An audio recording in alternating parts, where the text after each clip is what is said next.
the great Lily Hyatt. Everything I had from Trinity Lane. If you ever want to pick up an album, that's the album to get. I've been living with that album, and I love it like I'm a kid. It's so great. I played it on repeat over and over and over. It was by far hands down my favorite album of last year. If there's anyone I want to say, I think I can treat you better than other men have. You know what I mean? Like I feel like I've picked up what a disappointment men have been to her. You know? I'm not one of those fuckers who acts. God, great lyrics, great singer-songwriter. Every once in a while, you're like, oh, music sucks now. And then you're like, no, this album could have been cool no matter what decade it came out in. Yeah, I was talking to somebody who was saying, like, oh, they're kind of into Nashville, like the Nashville scene or something. And I was saying, oh, yeah, I got really into Lily Hyatt. And they were like, oh, I'll have to check her out. And I was like, you're not into the Nashville scene. You would know. Is she living in Nashville? Is that where she recorded that? Yeah. Because, it's kind of an outlaw record. You know what I mean? It's kind of an outlaw record. And then also it's got a lot of rock and roll in it. Yeah, it is. It is like just a really solid rock and country album together. It sounds like it could be like late 70s outlaw country, early 90s alternative rock. Yeah, that's true. It's like leapt completely over the 80s. Right. Which with her age group seems like it would make sense, with her background. And, her dad, and then mixed with probably just like rock she listened to when she was young. Trinity Lane, if there's an album that you want to get back into music, Trinity Lane by Lily Hyatt. Tweet that out as well, would you, Christopher? Christopher. I will tweet that. Did you find out when she's coming back to the States? Because Gail saw her here. She's back in New York at the end of May. What? Yes. What are we fucking waiting for? Done. You want to be in charge of that, Gail? 100%. Where's she playing in New York? Music Hall of Williamsburg. Nice. Brooklyn. Mm-hmm. She coming to Manhattan at all? Not Manhattan, no. Nope. Sorry. I mean, I love her, but to get in a train and go under a river? Oh, boy. I gave you everything. Wow, what if she comes in and does her show? I would love it. I already know what I'm going to say to her, too. What? Hi, Lily Hyatt. That's good. Yeah, so that way it's like... Are you going to open with that, or is it... Well, I'm not going to close with it. That would be ridiculous. I'll look like a maniac if I do that. Coming up a little later on in the show, you'll hear us in Austin, 2020 Judah, and it's the big Judah Friedlander press conference, which was as much fun as we could possibly have. Yeah, that show, I'm so excited to hear it today because it just looks like the most fantastic time. It just looked, from the pictures that are up on the iBang, the experience you guys had there. It was amazing. I cannot wait to hear it. It's going to be a lot of fun. And the goddamn Comedy Jam and then our friend Sal did stuff, all put together by Chris Stanley. And then Vito jumped on a plane because Chris was underwater, and all I could hear in the bubbles was "Me need Vito." And Vito jumped on a plane in the middle of a row. Big Vito in the middle of a row and flew all the way down. That is sweet. I know that's not easy for you, buddy. Middle seats both way. It was not ideal, but it was worth it to be there for Judah 2020. Do you sleep in that position? No, I bought a neck pillow, and on the way back, and that didn't even help. It was just incredibly uncomfortable. The woman next to me, I thought I was going to have a seat open. And then right before the planes close, some girl gets up and goes, "Can you guys hold the door? My friend is running from this gate." You're like, oh, shit. And I was like, fuck. And then this girl gets on with food, which means she held up the plane so she could stop and get food. I didn't even think of that. That's a good point. Scumbag. All right. Well, we're derailed a little bit. Sorry. It was about Judah. Sorry. But no, we got to hear about the girl with the food. I was just really fucking mad about that. I understand. I don't want the listeners to be drunk into that, though. I'm sorry. Yeah. Judah 2020 coming at 2 p.m. today. I'm going to just ask Jen, can you imagine a woman being able to put up with Vito? I mean, is that the type of thing? Let's say if you were in a relationship with him, you start thinking, how do I get out of this? He's just really into his own pain. There's some women that are like him. You know, like they're, men can't put up with. So I think Oh, he's yeah. fine. Oh, yeah. So if Find you somebody- met someone I don't want anybody like me. No, that's that could derail. not appealing If at you all. wanted someone like him, he'd start dating Chris. Aw. Now, you're going to be sleeping out next week. Yeah, me and Ian. Ugh. And how many hours altogether? You think it's 24 hours? More. We're going to be there 30 plus because we're getting there Thursday night. Now, are you going to put this on Instagram? Yeah, I'm going to be on the Bennington SXM Instagram. Going to be going live. Going to be putting up stories. But you'll see me just sitting out there. If you're free at all, come say what's up. I'm going to be on somewhere in Rockefeller Center. I don't even know where yet. All right. On vacation, Gail, I know that you're doing baby stuff, but my guy, Chris Stanley, is going somewhere special. And what I want to do with the Instagram and Twitter is to play Where in the World is Chris Stanley? Oh, that's So, great. None of you guys know. No. He just got these, what he said is really cheap plane tickets, which I'm like, is great. And then I go, what airline? He goes, it's an airline I never heard of. And I go, that seems less really? great. I don't like that part. It's the Buddy Holly airline. Don't like that part. But that's exciting that you're gonna go on a trip. Yeah, I'm a mystery trip. But for first time ever, say to yourself, all right, how does the flotation device work? Yeah, You know what I mean? just Because I take a normally don't moment. pay attention then. But when I've never heard of the airline before, it's the same airline that Leonard Skinner used. Not good. I give you everything. So that'll be cool. So follow along on the Instagram. I don't know when I'll be back from Jersey. I mean, I'm there for an entire tour, both tonight and tomorrow night. Thought of this joke. It's the Garden State. Oh, no wonder I just stepped in some horse shit. That's good. I don't know if I like it or not. Use it. Yeah. Okay. The Ron Bennington's Coming Home to New Jersey store. So it's not a store. Just relax. Just say when. Tonight. You're opening a Well, Tonight and tomorrow night. Tonight and tomorrow night, Yeah. 2 shows each night, 7:45 and 9:30 p.m. Go to thestressfactory.com for tickets or call 732-545-HAHA. Coming back to Jersey. You know how they do Born to Run? Well, Yeah. My new parody song I'm working on is called Born with Runs. And it's about shitting yourself. I love this. Gross, Yeah, but thanks. you know what? It's gross, but it's funny. Yeah. It's funny gross. Some of my stuff is cock gay related. Some of my stuff is just shit related. But anyway you look at it, I think it's going to be a big selling. You all right, Chris? I'm great. Gross. Just having to laugh. Oh, Well, are you sick? I'm not sick. the cough has lasted now 7 months. And we've ruled out cancer, correct? There is no lung cancer. You believe that you've moved into allergies, right? Allergies, yes. From these damn flowers everywhere, Ron. Oh my God, he doesn't know. He doesn't know anything. I think it's just poor living. That can't be helping anything. I think you got what they used to call in the old days iron poor blood. Oh no! I'm very low in iron, though. I know that for a fact. That's why he's always crunching ice. Yes. Here's Now, Vito, you're going to be putting this up on the iBang as well, right? My SNL adventure. No, your update's going to be on the Interabang? Is that how you do this? I was going to put the updates on Instagram, but I could do both. Well, I mean, who's sponsoring you, Instagram or the Interabang? the Interabang. Yeah, so why don't you put the stuff up on the Interabang since they're sponsoring you, and people can follow along there. Okay.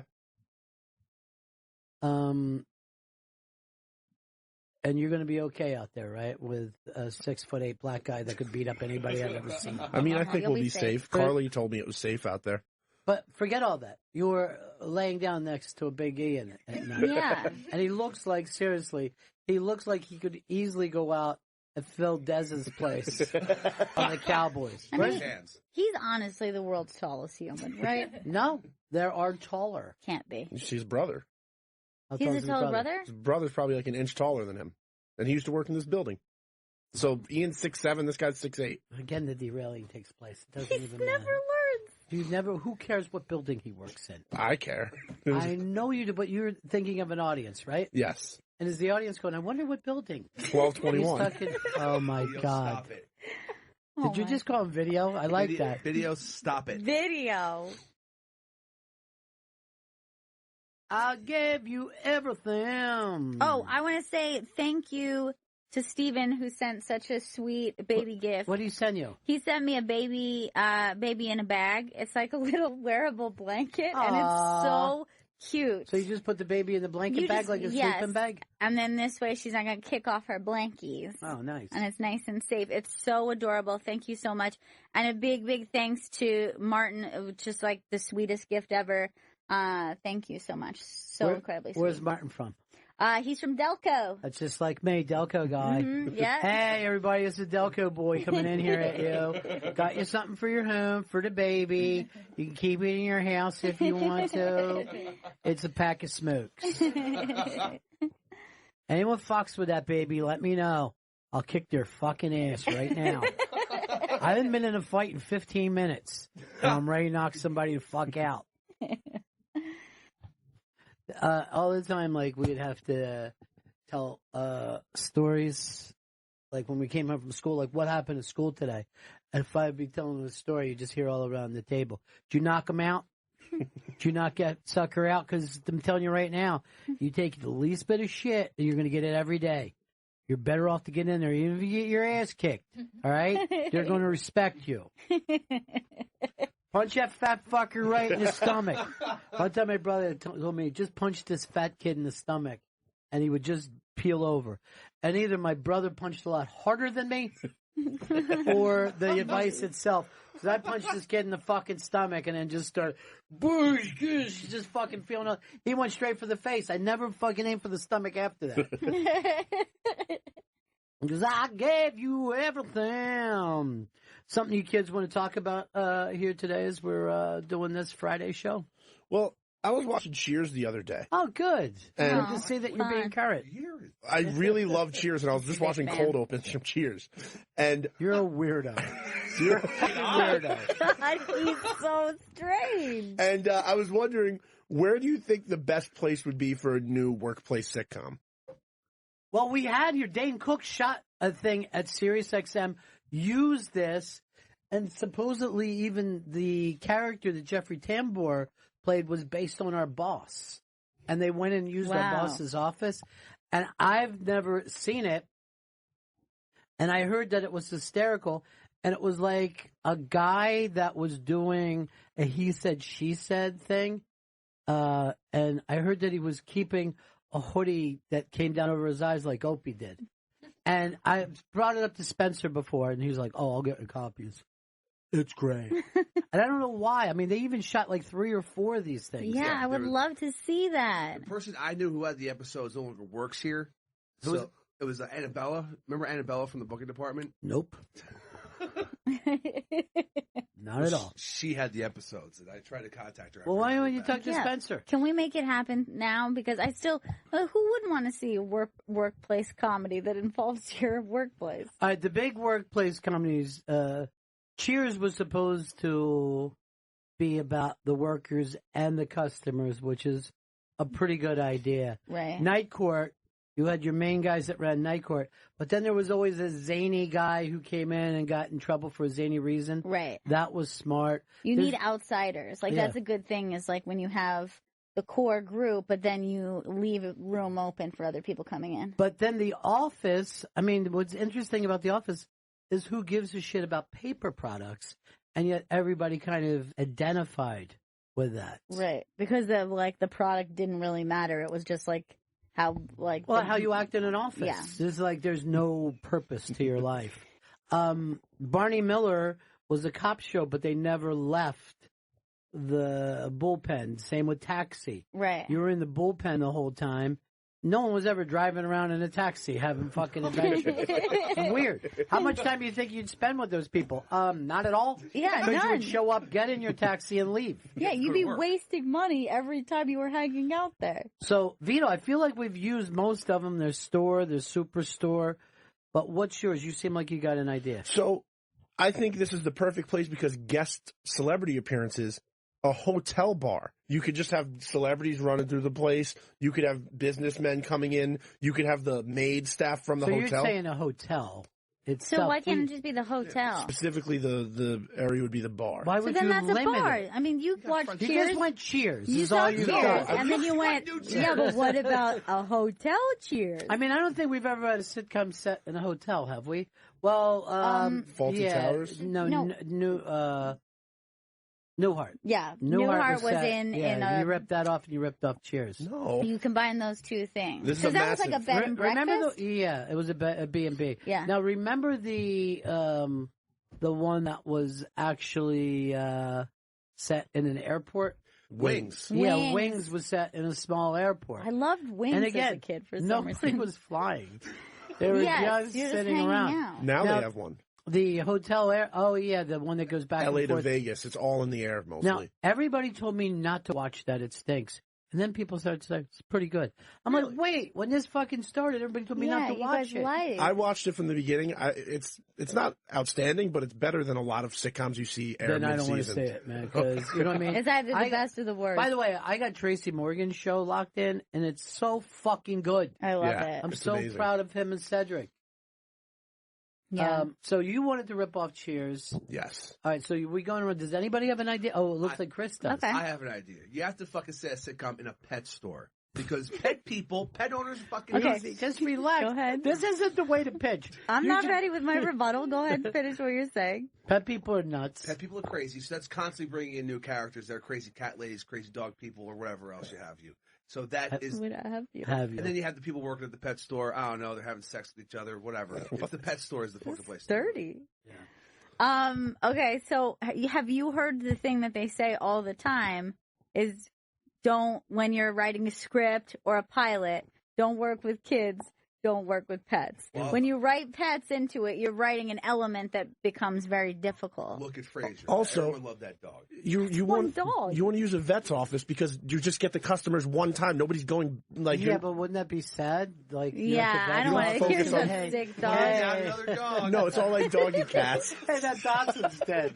I can't watch the show. Vito, I'll start fucking crying. Every episode is a special episode. I'd rather go back to your hotel bar.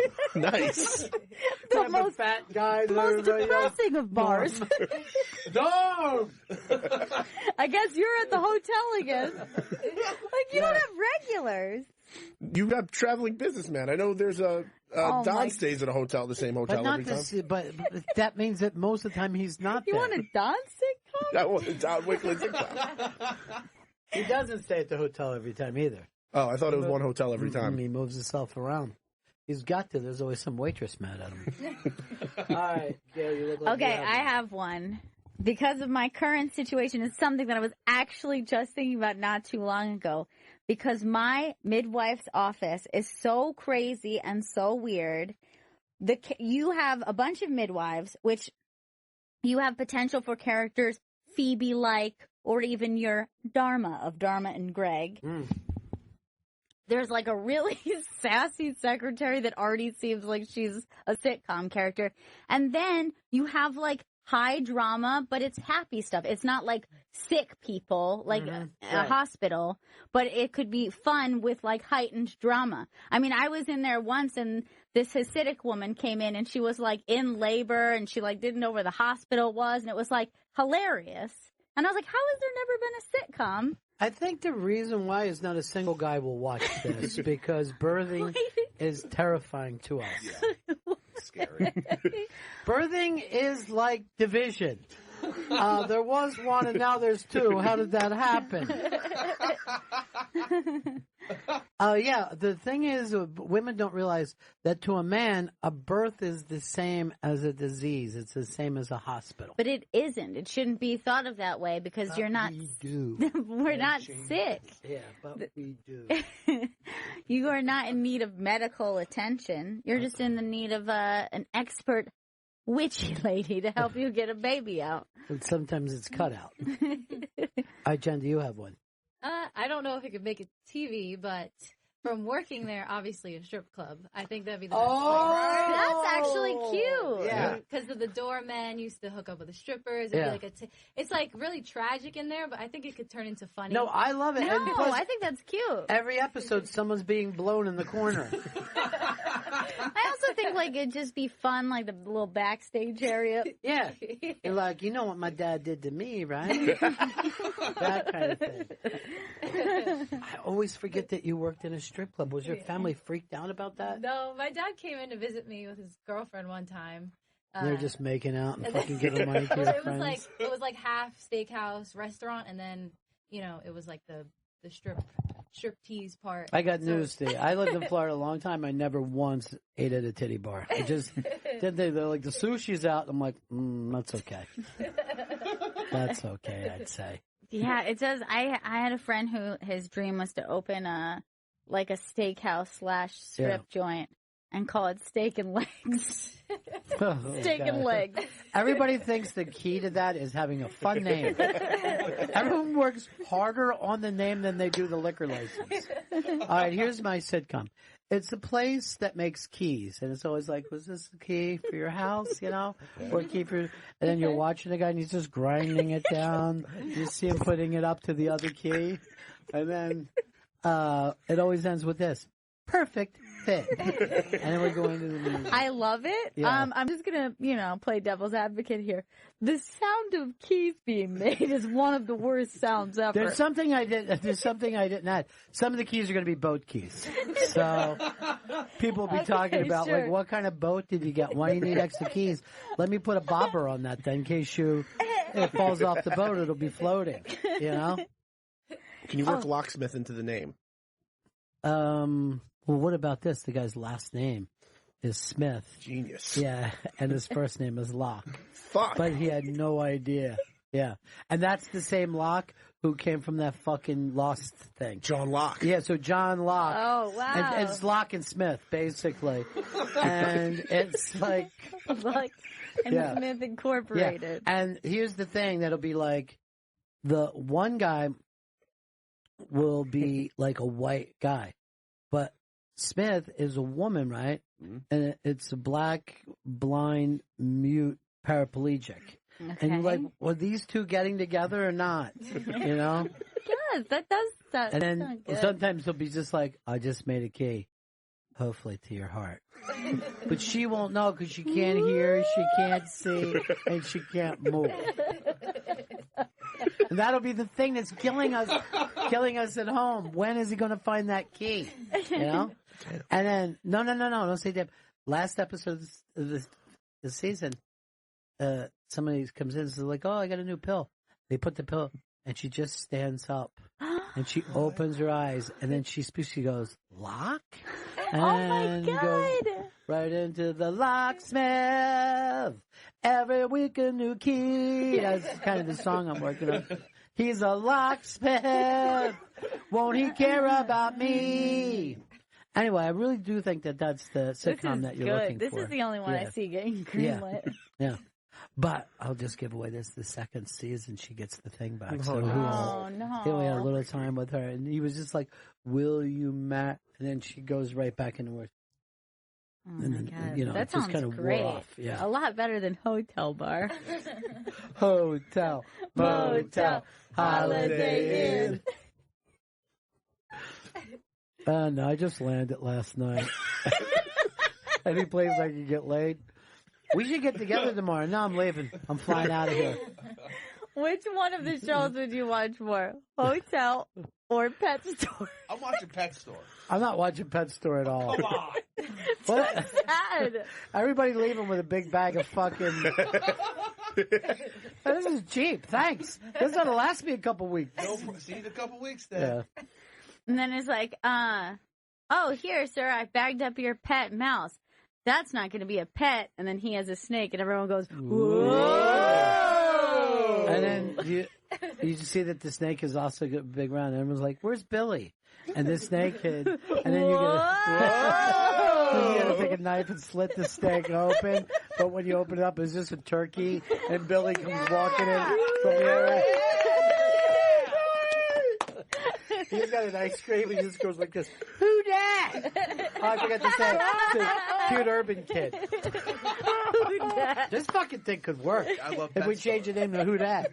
And it's just about urban ghetto life. And the owner of the pet store's name is Mr. Dat. Who Dat? This fucking thing is so good, dude. Yeah, actually, you're right. Yeah, everything's better than hotel bar. I like fucking strip and meat club, though. Steaks and titties. Did they get full nude there where you work? No, they didn't. Then I'm They not were going. I got that full nudity. I'm out of here. You have to make it to TV, so. Yeah, I don't want to be curious about anything once I leave the house. You know what I mean? I'm going to leave anything up to that. All right, got to take a break here, kids. Lots more coming up. This is Bennington. It's the Bennington Show. Do-do-do-do-do-do-do. Bam, bam, bam, bam. Why am I a child?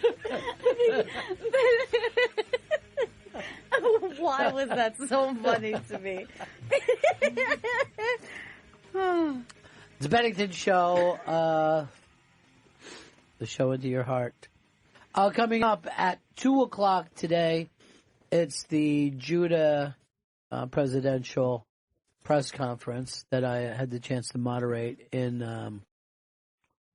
Austin. And I was wondering this. Have any of you guys ever been to a political thing before?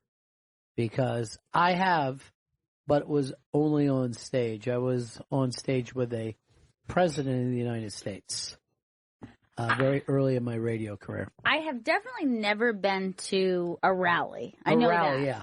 Where it's specifically for one candidate that we're all getting behind. I have never had that experience yet. Isn't that funny? And you would think that's a very American thing. Any of you guys? I've never been. No. I went to one for a judge. By the way, I'm going to say this. Not only has Chris never been, I'm going to guess that Chris has never voted. Bingo, Ron. You've never voted? Never voted. No. You've never voted. Yeah. Vito's never voted. I'm registered, though. I'm better than Vito. Jen, have you Jen? voted? I voted. Yeah. Jen has voted. For who? Mama? No, it was the last one. So you voted for Hillary. Hillary. Trump? Pillary is what I call her because of all the pills she takes. I didn't know that was a thing. That would be great, though. Like, we found out she's taking a lot of pills. Hillary isn't working, so we're going with Pillary. Because she's such a pillhead. Unlike my opponent, I don't sit around all day eating pills. And from what I understand, she crushes up Adderall and snorts it. Because she doesn't want to wait for the time. I wouldn't want her for president, would you? With those She's too pills? high on Adderall to be around that atom bomb. I think one time Trump just called her menopausal Clinton. Lock her up. Am I right, everybody? Lock her up. The whole thing of politics, it's very addictive. But remember at school, like you didn't pay attention to who wanted to be the class treasurer? Yeah. I've never gotten out of that. It still feels the same way. It just feels like fucking nerd talk. Well, when was your political awakening? When was the time that you went from being like, Mom and Dad vote for president to like having an opinion on politics? If I'm going to have, I was a baby when I had opinions on politics. A lot of times I heard the word as this very small child, Goldwater, and it was so exciting to me because it seemed like a Bond character. Ronald Reagan, when I was a little kid, because his name was Ron, I was fucking like, I like Ronald Reagan. My parents would like, why? Because your name? I'm like, yup. And they're like, well, you're not even paying attention. Because my dad was always very, we had a house where a lot of people discussed everything around the table and debated back and forth. What year was Bush Dukakis? Bush Dukakis would have been 88. Okay, so that is my first memory of a presidential election. Yeah. And I have a memory that I was sitting on my parents' bed, and you guys were there, and you were saying, well, what's your opinion? Like, I was really little. Yeah. You're like, what's your opinion? Who would you vote for? Would you pick Dukakis or would you pick Bush? And I said, I don't think that Bush should be president.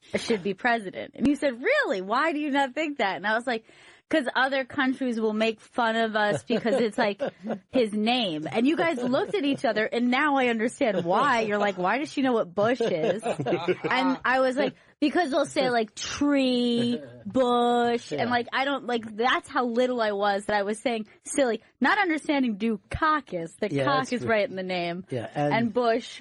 That was over my head. We couldn't win. Let's face it. Not with those two. What are we, shrubbery? I mean, that's going to be embarrassing, guys. Let's not have him as our president. Let's go with Dukakis. That is my first time remembering anything about political anything. That's hilarious. And you guys were cracking up, and I was like, I thought it was a good answer. We cracked up all the time when you thought you had a little opinion. Why, you look like you want to say something, Vito. Yeah, when 2000 election, I was Did you like, vote for the plastic robot? no, 2000 election, I was like 8, and I remember they handed out little sheets of paper for like the kids to vote on, and I voted for Al Gore because on wrestling, everybody would scream Gore, Gore, Gore, Gore. So that clicked with me, and then I remember watching the election that night and being like, I voted for this. This is exciting. And isn't it funny that like all of us were first like attracted or repelled by name? Yeah. Nothing but name.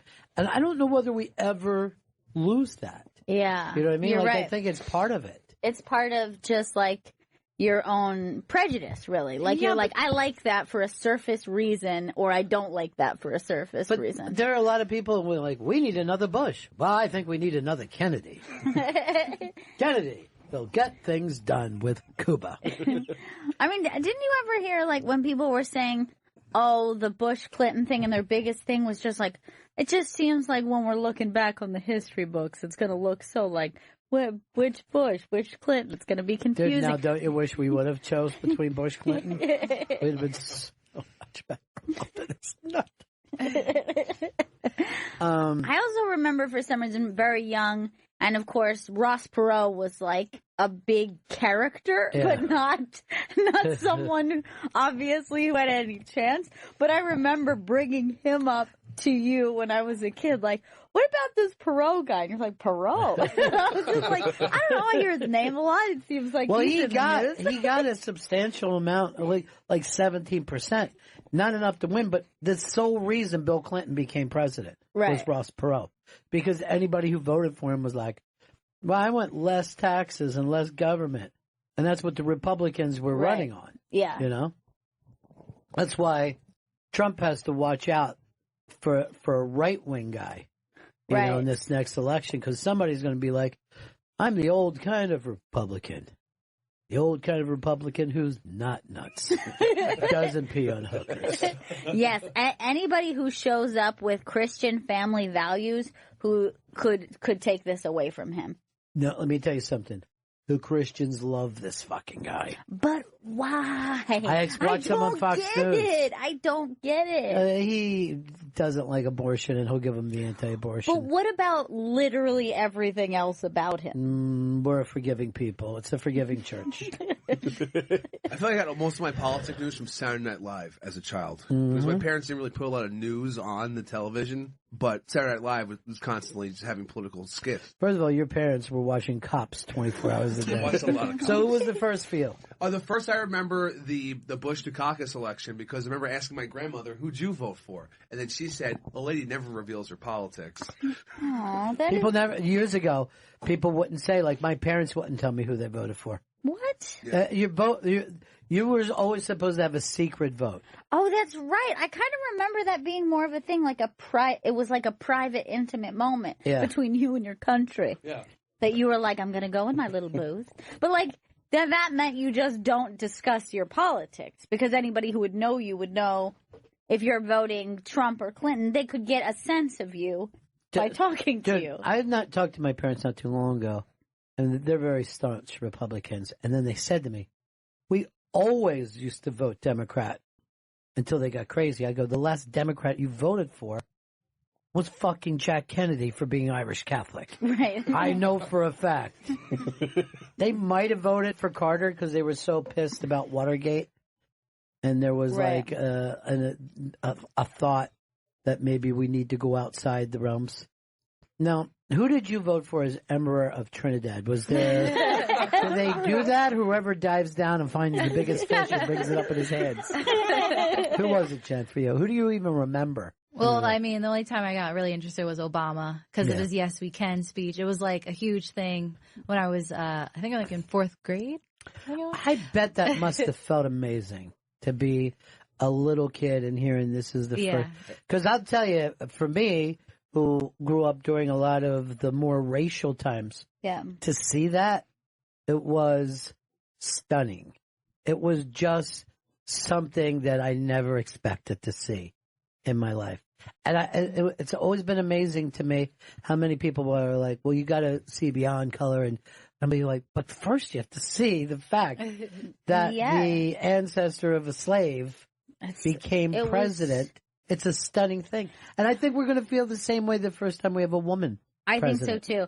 And honestly, I think it took a good 2 years to kind of just shake off that, like, magic dust of how weird that was at first. Yeah. That, like, he would be on TV and you're like, that's our president. And that's what he looks like. It was just really, it took a while to just kind of take a moment to step back and go, is he doing a good job? Is he doing all the things he said? Because I think everyone was just still so stunned that we... And then he was also kind of, you know...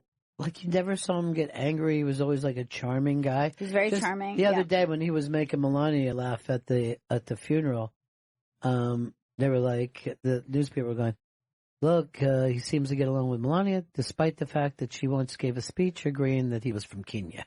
And by the way, the fact that Arnold Schwarzenegger can't run for president is stunning to me. Like, can't we get beyond...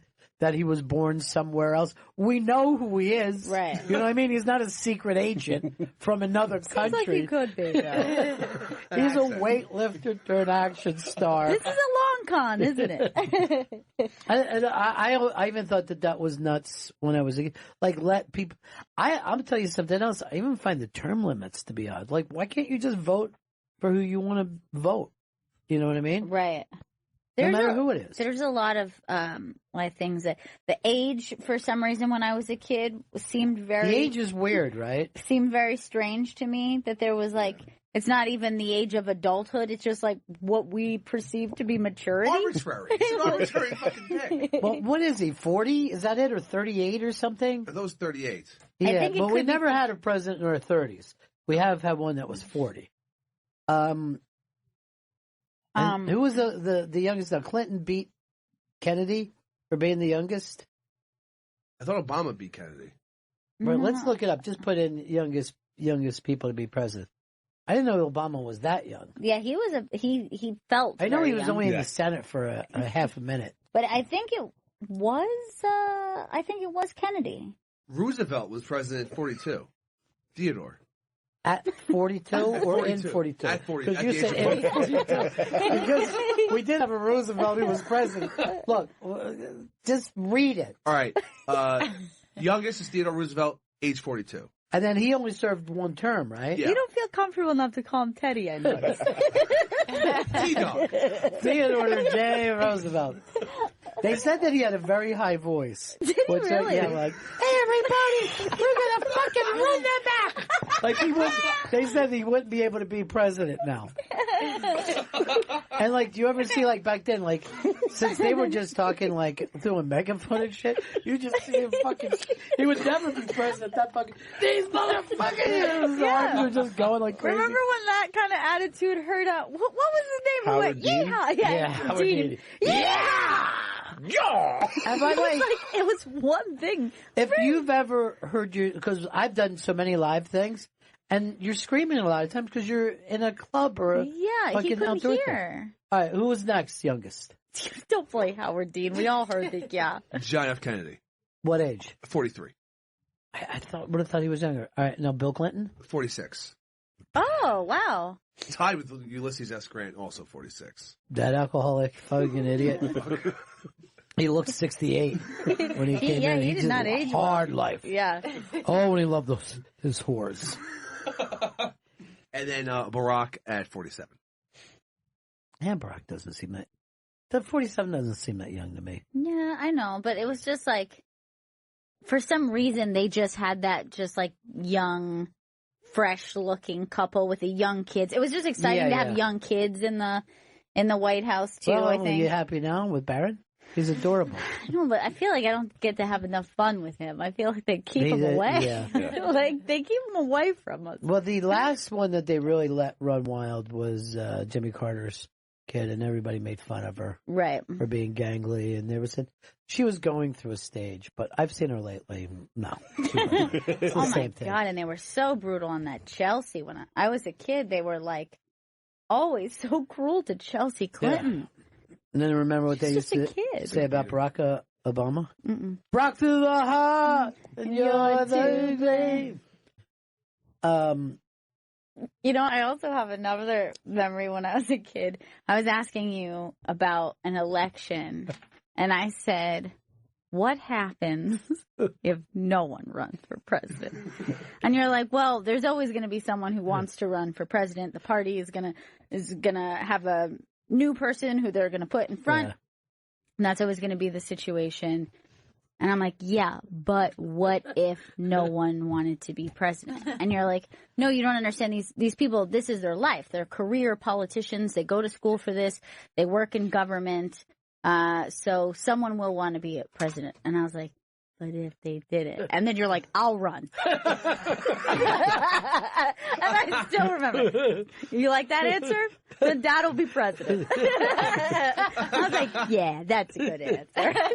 You try to teach kids shit, but when you say that, but what? But what if it didn't? You're just like, I see, so you don't even want to learn. You know what I mean? I think when you're a kid, you want your parents to go, oh my God, that's genius. You've come up with an original thought.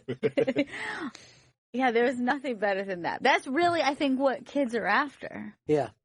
They just want to hear, oh yeah, honey, you're so smart. Oh my God. When I was in second grade, I asked the question that what makes salt water salty and fresh water doesn't have that, like what was the thing that makes it? And the teacher was like, oh man, that's such a smart question because I actually don't know the answer, but I'm going to do some research tonight, but I'm very interested that you came up with this question. I lived on that for a month. I mean, I was like, I don't remember her fucking answer, but I remember I came up with a smart question. And a month later, even in class, I was sitting there, I was like, what was that question? I was like, gotta come up with another good question. You just imagine the teacher's on questions this kid comes up. I've never heard. Keeps me on my toes. And I went to teacher school. Nothing in teacher school prepared me for this kind of genius this kid has. She is truly clever. I mean, the fucking saltwater question alone. I'm in so deep into research and I still can't get to the bottom of it. And I remember even looking around at the class like, everyone must be impressed with this. And everyone was checked out. They didn't give a shit about what I asked. I know. But I was like, pretty good, guys. You know what I mean? Sometimes you don't have to be smarter. You just need a smart question. Wasn't it always funny, too, like, when a teacher is like, would it start ignoring the smart kid, they'd have their hand up. Anybody have it? Oh, anybody? yeah. Did you go like this? Ron. I'm like, no, but it looks like Sheila's is on top of it. So I think as a class we're doing all right for ourselves. Oh, Gail wants to ask something about the ocean. Again. Seaweed. More salt questions. Oh, fuck. The Great Salt Desert. Fuck, you're so... Why is school so fucking long when you're a kid? It's just constant and uncomfortable chairs, uncomfortable desks. Yeah, you would never expect an adult to sit that many hours in a hard chair like that with a cold desk. Those desks were so cold from the AC hitting them. And then I would do this. I'd look out the window and I could see the monkey bars and empty swings. And I'm like, this is fucking insane. They also, when you're a little kid, you have like a really big fucking desk. And then when you get to high school, they give you that stupid... I'm so sorry, Vito. That's just your body. The rest of us didn't have that problem. Uncontrollable weight. You're fucking fat. There's nothing I dislike more than Chris jumping in and talking about my weight. Oh, yeah, we know. Fucking We know. You don't even have to tell us that. Oh, Fatty's feelings are hurt. But you're fucking fat. Your doctor called you hideously overweight. Guys, We're having so much we were fun. having a really great, fun Sorry. conversation. This is what happens. Ron and I are talking, and we're laughing, and we're enjoying each other's company. And the second the two of you have any interaction, we're like trying to keep you apart like two fucking idiot pit bulls. I was having fun. Vito's the one who lost his temper. You brought up his weight. You know he doesn't like it. It turns into screaming. He's the one screaming, Ron. All right, I'm keeping myself under control. No, but you set him up for it. Yeah. You know he doesn't like you saying it. Particularly when everyone's saying that you weigh more than him now. Yeah, and I do weigh more than him now. That's what really hurts most than anything. I never wanted to be fatter than Chris. Anthony Cumia No one does, Vito. tweeted something, and I don't know what it had to do with Artie, and it was his stats, maybe for his jail thing or something, and it said weight 260. And Anthony just put, where? On the moon?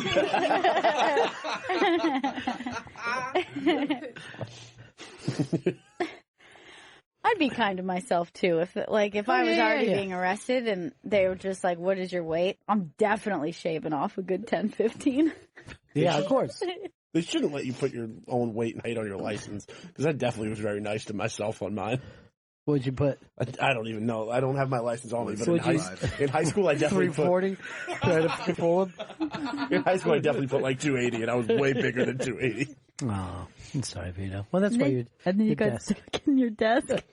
No, You fuck tried those to desks. stand. You tried to stand up, and your desk was still attached to you. I was so jealous of kids who were comfortable enough to sleep in those desks. It looked Oh like man, the most... did what's his name tell this story on Unmasked, Louis Anderson, about he's taking he takes a handicap room all the time so that they have that place they could sit down in the shower. You know, you ever have a handicap room and there's like a little wooden bench that comes down? So he was sitting in it and just showering and the bench gave out. Oh, that's really And then sad. he was like laying there and he said he was laughing and crying at the same time. Yeah.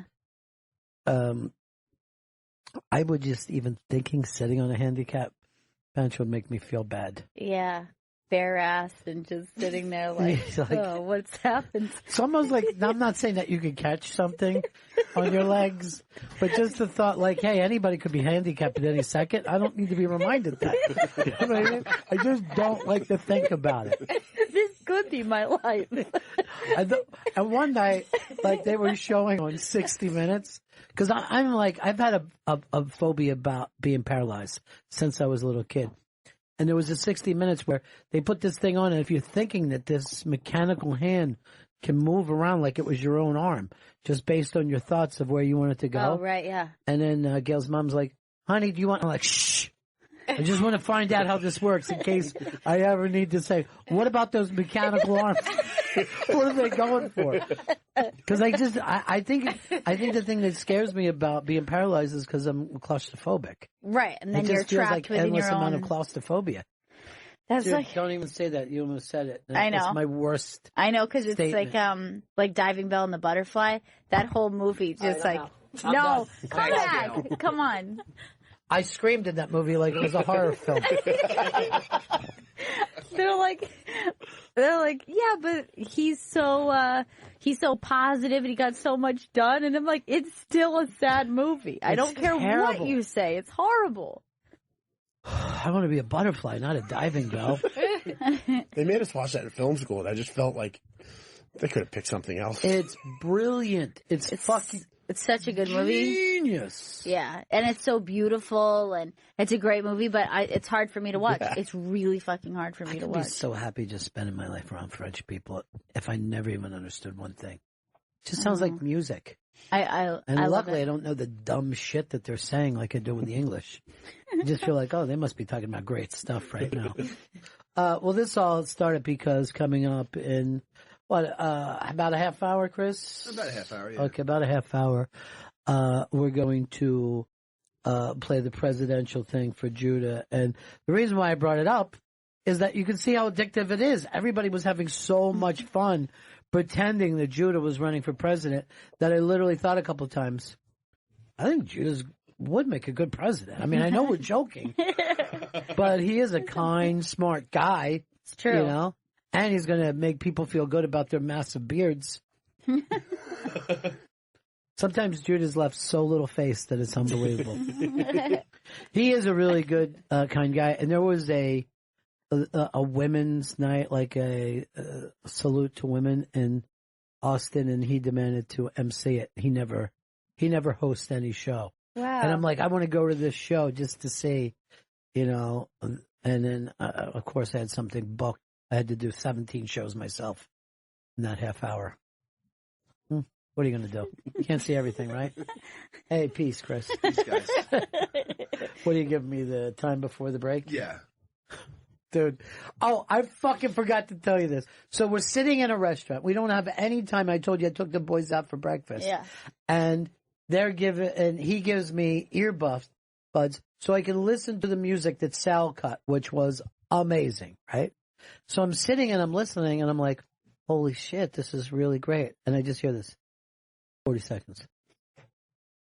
30 seconds. He's giving me fucking countdowns as I, in real life, listen to music. I want to come back from fucking breaking. Hey, the eggs just got here, everybody. Why are you counting down? You're such a weird little creature of habit that you would think that you'd have to do that I want to in know a how long the song restaurant. was. All you want to be is Fez. You're wearing the same shirt every day. That was a You're lucky counting down. You don't. None of the decisions you made have been your own decisions. Fez is like you're Arnold, who programmed you with just certain phrases that you go to. You know, if you Google Chris Stanley, a picture of him in that shirt comes up on Google Images, Of course too. it does. It's a good-looking shirt. It's the same shirt that Fez wore every fucking day for a half a year. Why would you try to steal someone's gimmick? I'm not trying to steal anything. All he does is try to steal Fez's gimmick. You're not Fez, Chris. You're like fake Sting. You'll never. Fucking fake Undertaker, fake Sting. I thought you meant Sting from the Police. Oh, no. I meant the wrestlers. The little black dot on the song today. That's my soul up there. You ever notice everybody feels like they can sing like Sting? Yeah. That's staccato, like that. Yeah. Everybody will immediately jump right into it. Roxanne! Hey everybody, I'm Sting.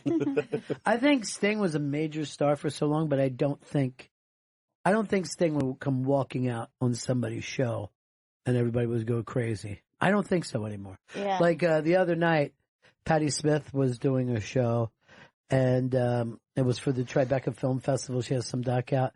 And then Springsteen came out, and everybody was going crazy. And then she brought Michael Stipe out. And I just thought to myself, I bet it would all just be quiet if Sting walked out there. Then you would just hear, who? Well, there's a good judge of it is like, for Jen probably doesn't listen to it, but if Sting were to walk out, would you recognize him? Would you know what Sting Would you know like? Bruce Springsteen? No. You would know Bruce what he Springsteen. looks like? No. Yeah. No. Really? I know the names, but I don't think I've seen him before. You know Kanye's a big Republican and he loves Trump, right? I know. Does that make you love him even more? No, I hate him. Do you hate him now? I mean, I love his music, but I don't like him as a person anymore. Every time you said I love this song, you're saying I love Trump. I don't think it's that surprising because he's married to Kim Kardashian. I feel like just a big, rich, famous family is going to be friends with another big, rich, famous family. I think you're right. I think Vito fucking once again has been right on the money like he has been all week. Yeah, you're really Rich people smart. feel comfortable with other rich people. Yeah. And that's what, like, the Rockefellers like, we have a black friend. Yeah, black billionaire friend. Yeah. You don't know any regular fucking black people. Did you guys see the booths, the buggies that are out front? They came from the Rockefeller family off their thing from upstate. I'm like, why did they think their old buggies is something that we'd want to look at? Still the richest family in this country ever. More than the Walmart family? Mm-hmm. Yeah. There was like an article up on the iBang of richest families from each state, and the Rockefellers were New York, obviously, and like crushed everybody else. Well, see, in the time that Rockefeller's money was, it would be like if you had $568 billion now. Yes, exactly. Like I don't know, somebody has $38 billion, like fucking Bill Gates or something. But this is like if he would have had that many more times. Yeah, exactly. And then even guys that he knew were the second and third and fourth, like partners of him would then be right under. Mm. And like my parents would still say, "We're not the Rockefellers." Finish your pudding. We're not the Rockefellers. Turns out Bill Gates isn't even a Rockefeller. But no one ever says that to kids now.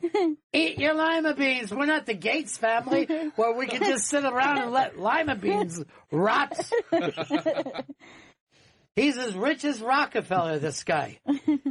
But I don't know if we have that. I don't know. And we embrace rich people more now than at any time in our history. We put them up on a pedestal. We confuse it with being like culturally important instead of just financially successful. Well, that was the other thing back then is like, oh, if you're rich, you better learn how to like art or know what fucking fork to use. But now we're like, you can be hip hop rich. You know what I mean? Right. You could be redneck rich. Yeah, you can be redneck rich. You don't have to be cultured. Yeah. At all. Well, that's like that Real Housewives rich, where it's just like they don't have good taste; they just have money. Like they're still kind of buying just gaudy stuff that a poor person would be like, "That's what I'd buy." Yes. Like that's why they say Trump is popular, because he's the kind of rich that poor people think rich would be. But you look at that housewife rich. Their house is just a suburban house, but it's bigger. Yes. But it still looks like this isn't fancy or enjoyable. I agree. You're just like, oh, you have 8 bathrooms that all look the same as every other bathroom. Right. Anyway, we got to take that break. This conversation is going to be recapped tonight in New Jersey. I'm looking so forward to going. Vito, I know you like to read, and since you came up with that great statement earlier, and Chris got you mad, I'm going to let you be the person who reads my plug tonight. This is kind of like your saltwater moment. Yes, it is. Go ahead, Salty. Ron Bennington's Coming Home to New Jersey tour is happening tonight and tomorrow night. 2 shows each night, 7:45 and 9:30 p.m. Go to thestressfactory.com for tickets. That was amazing. Thank you. Really good. Thank you so much. Thank you. Why don't we do this? Why don't we take a break? Sure. And that's it. The show will be over. No. Oh, what do you want to do then? We're going to come back. Okay. I'm going to let Chris have this one. Right back, Bennington.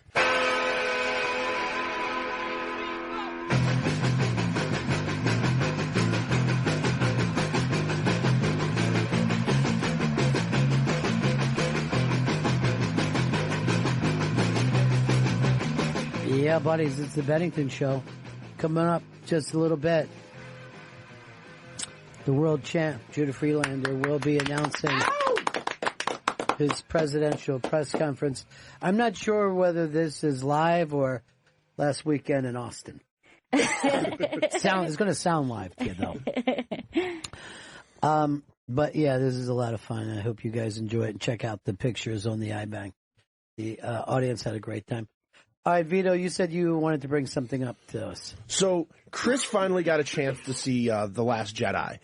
And watched it on the plane? Watched it on the plane. It was on my plane, nice. too. Nice. I'm glad you finally caught up. And one thing that came up was how bad Mark Hamill is in that movie. I would say that he's not even an actor. But let's look at this. All right, go to the first Star Wars. And the 3 main actors... Carrie Fisher, Harrison Ford, and Mark Hamill. None of them are good actors. No. And yet Harrison Ford became a movie star. The other two really didn't work much outside of that. Right. I mean, to be fair, Mark Hamill is just, he's known, like, when people say it, I was like, Luke Skywalker's here. You know what I mean? But he's known as a voiceover actor. I mean, a lot of people like his Joker. But True. in that movie, and what's the name of it? The Last Jedi. He's not a believable Luke Skywalker. And I'm going to give a lot of that complaint to the writing and directing. Yeah, Ryan Johnson did not know how to make that movie, how to come into it. Let's face it, this isn't the way Luke Skywalker ends up. He's our hero. No, this is the worst Star Wars movie. This is worse than the Jar Jar Binks Star Wars. That's what I easily think that is This true. is really a fucking awful movie. And yet, I've talked to Star Wars fans who are like, this was good. They're I liked wrong. it. So it brought me to thinking, who did a worse job acting this year in a reboot movie? Was it Mark Hamill in The Last Jedi, or was it Harrison Ford in Blade Runner 2049? It's a great Yeah. fucking question because it's hateful. Yes. It's hateful to millionaire people. Yes, it's very hurtful. But I think that, to me, that answer to that is very easy. What's that? And I do think that they both did a very, I would just call it stiff. Like when a wrestler is stiff in the ring Yes. and you feel them kind of like trying to work with that. I think it still is Mark Hamill. I think that Mark Hamill did not, I mean, it just seemed like Mark Hamill has to play Luke Skywalker again. It was just so cringy and so uncomfortable for me. Harrison Ford, I think, not good. Not a good showing. Really bad. And also, I'll say the same thing. That isn't the way he ends up. His character doesn't become passive for 30 years and waiting for this. No, absolutely He not. doesn't. It's bad writing and it's bad directing. But I have had a major movie star, but also more beloved as an actor. And I'm not going to say who it is while he's still alive. And I don't expect it to be too many years. You'll get it. Say to me, Harrison Ford is the worst actor that's ever lived. Really? Yeah. And that's acting, just knowing that they've worked together, or like just that they... I don't think, well, there was one movie they worked together in The Conversation. But other than that, I don't think there was another film that, and I don't know whether he held it because, wait, was he in The Conversation? I have to go back and look. But I don't think that there's anyone in, I mean, Harrison Ford's never been nominated. He was a movie star, not an actor. Yes. Which isn't easy to do, by the way, to be a movie star. And I might even say that maybe he is the worst actor of the two of them. You know what I mean? I think that he is maybe the stiffer actor, but I found Mark Hamill's, that was so cringy that I think it's got to be. It was horrible. And by the way, Princess Leia's not good. Princess Leia's terrible in that. I know. She's very bad as well. I love her to death. And yes, again, just very like, what are the lines now? What are the lines I'm having to say? How could somebody be so great on a chat show or whatever and be bad? And her one-woman show and her kind of stand-up career. She's hilarious. She's so funny. Her writing is great. And so charming, but... Now, let me check quickly with Jen here. Jen, do you know who any of these white people are? I do know Blade Runner, Harrison Ford. Do you I watch know the that Star one. Wars? I don't like Star Wars, but I like Harrison Ford.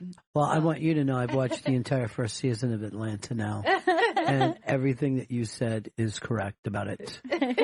Vito, are you going to sleep out in the rain for these tickets to see your hero? It's Ian's birthday weekend, and he's telling me he wants to get into this show no matter what. So we are really considering sleeping out there to get into the Donald Glover Childish Gambino SNL. Here's what you should do.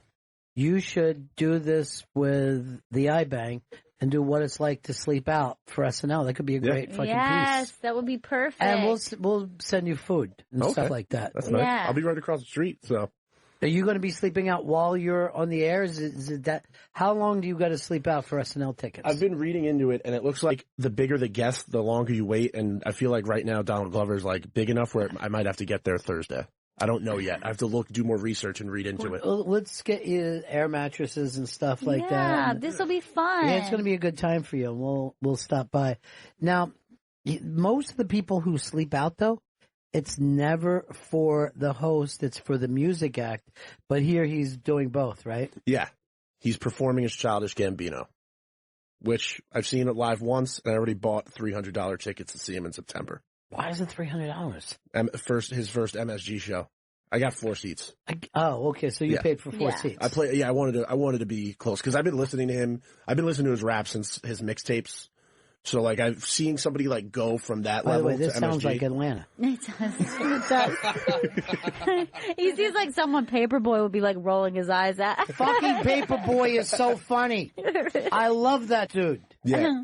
He's so, and then like when you saw him on Vice Principals, like it was even more exciting. Like and apparently he's like a really serious Broadway stage actor. I've First been of all, told. I didn't know that was him on Vice Principals. Yeah, he 'Cause was I the didn't husband. Yeah. I think he's doing something on Broadway right now. I'm almost positive. Here's Yeah. $300. Get me tickets. With Captain America, I think. I'm not sure. I don't know. Who's I don't know Captain who America? a Chris captain Evans. of. Pine? Chris Evans. No, Chris that's Pine sad. is No. Wonder Woman's boyfriend. See, that's why I didn't even guess. What was Hell or High Water? Which one?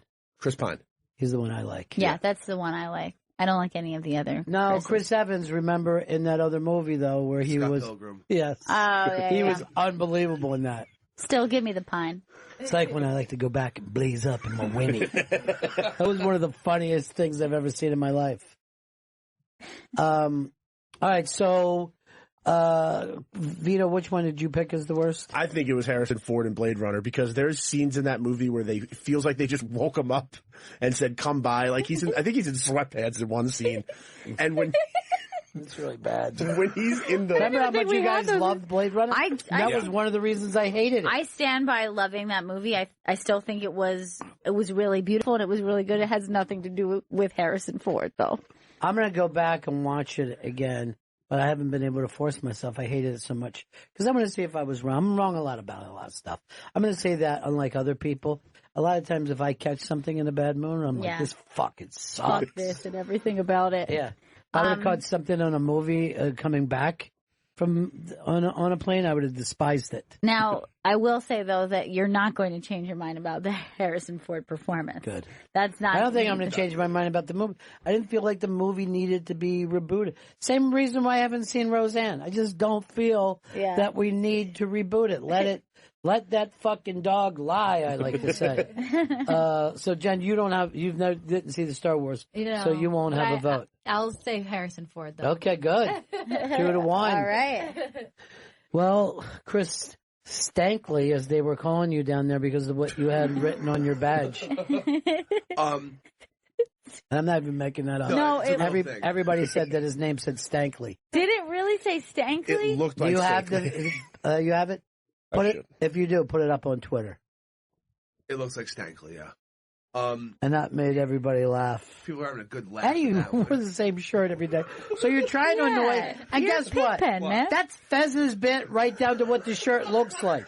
Fez wore a shirt like that every day for 6 months. It's just my Austin shirt. That's all it is. You know, you weren't coughing constantly in Austin. It was that good Austin air. I'm serious. This, isn't that the kind of place they would like move sickly kids to, like Arizona and Texas? Yeah, they would get sick after they moved there. Get fucking hit by a scorpion. All right, Chris. Of the two, Mark Hamill is by far worse than Harrison Ford. Chris Stanley on the same side. I love it. Looks like it comes down to me, Vito, and this is your bit. And you're sure it's Harrison Ford. I'm 100% sure. And Harrison Ford even says he was happy. Think about this. Harrison Ford said he was excited about doing this movie and was in a good mood. So thinking that this is Harrison Ford in his head at his best. No, well, you I hate don't think Harrison that's- Ford. Do I you don't like think the that's first fair. Blade Runner? Yeah. Okay. Because it's starting to sound bad. And by the way, Mark Hamill's only acting now like he didn't like it, but at the time he was being psyched on it. So I think he's just saying like, yeah, I didn't even like that movie, and I didn't. Nothing should be easier than you live on top of a mountain on an island. You don't have to do much at all. You know what I mean? It's like, that's that fucking, that wizard type shit that get away with in Chris's movies. You're talking about Saruman, one of the great white wizard in Lord of the Rings. No matter any of the wizards of Lord of the Rings, their lives were great after I don't think that. he was being that specific, by the way. I don't think he was. Who's Saruman? Who played him? Christopher Lee played Saruman. All right, that's maybe I am thinking. Sour Man? Sour There's a sour man waiting in the sky. Chris loves Sour Man. So, I mean, that should have been easy. You grow a beard and you're like, please. Do not pass. That's Gandalf. Do not pass. I don't even see those movies and I know that. Wait, you're telling me those are two different people? Yes, they're two different wizards. Don't get Gandalf mad. Sour Fucking Man? educate people. No one likes a teacher who screams at the students. There's Gandalf the Grey and Sauron the White. Sour Man the White? Sauron the White. Sounds like a weed dealer. I hate to say it, but she's really hot. You can agree. I even don't though think so. I can't help it.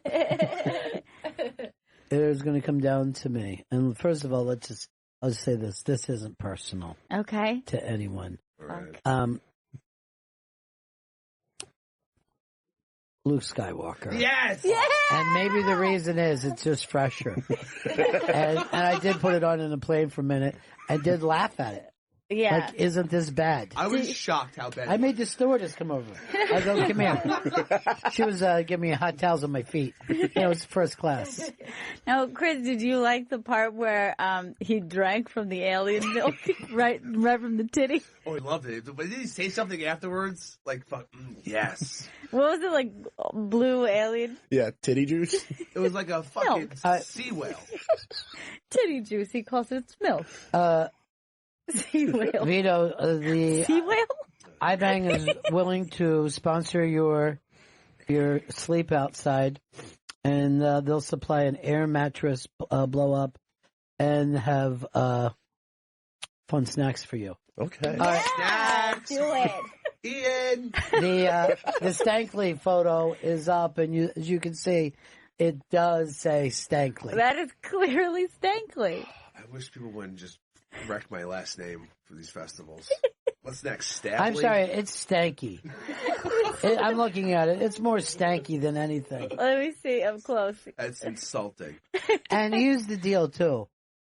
There's no way that a guy came up and goes, Ron, look what he's wearing now. And then look, this is my picture with him last year. Same fucking shirt. God. That was embarrassing. That is really embarrassing. You couldn't get a new shirt. It's a good shirt. I look good in it. Yeah, but you can't wear it to the same city 1 year later. You can't wear it every day. I thought, look, I got called today. This is my lucky shirt. Things are going well. I'm going to keep this shirt on. Lucky shirt. Come on, Chris. That's what, you know what, though, nuts do that. And you know, his dad was a fucking railbird, too. You know what I mean? You were brought up where you weren't allowed to fucking throw a hat on a bed. Oh, no. You know what I mean? No. It's Shoes, a hats. jinx. Yeah. That's fucking bad luck. See, my family believe in curses, not fucking jinxes. Right. All right, Chris Stanley, since you are the winner over Vito in that, I love you being get the to winner. pick next topic.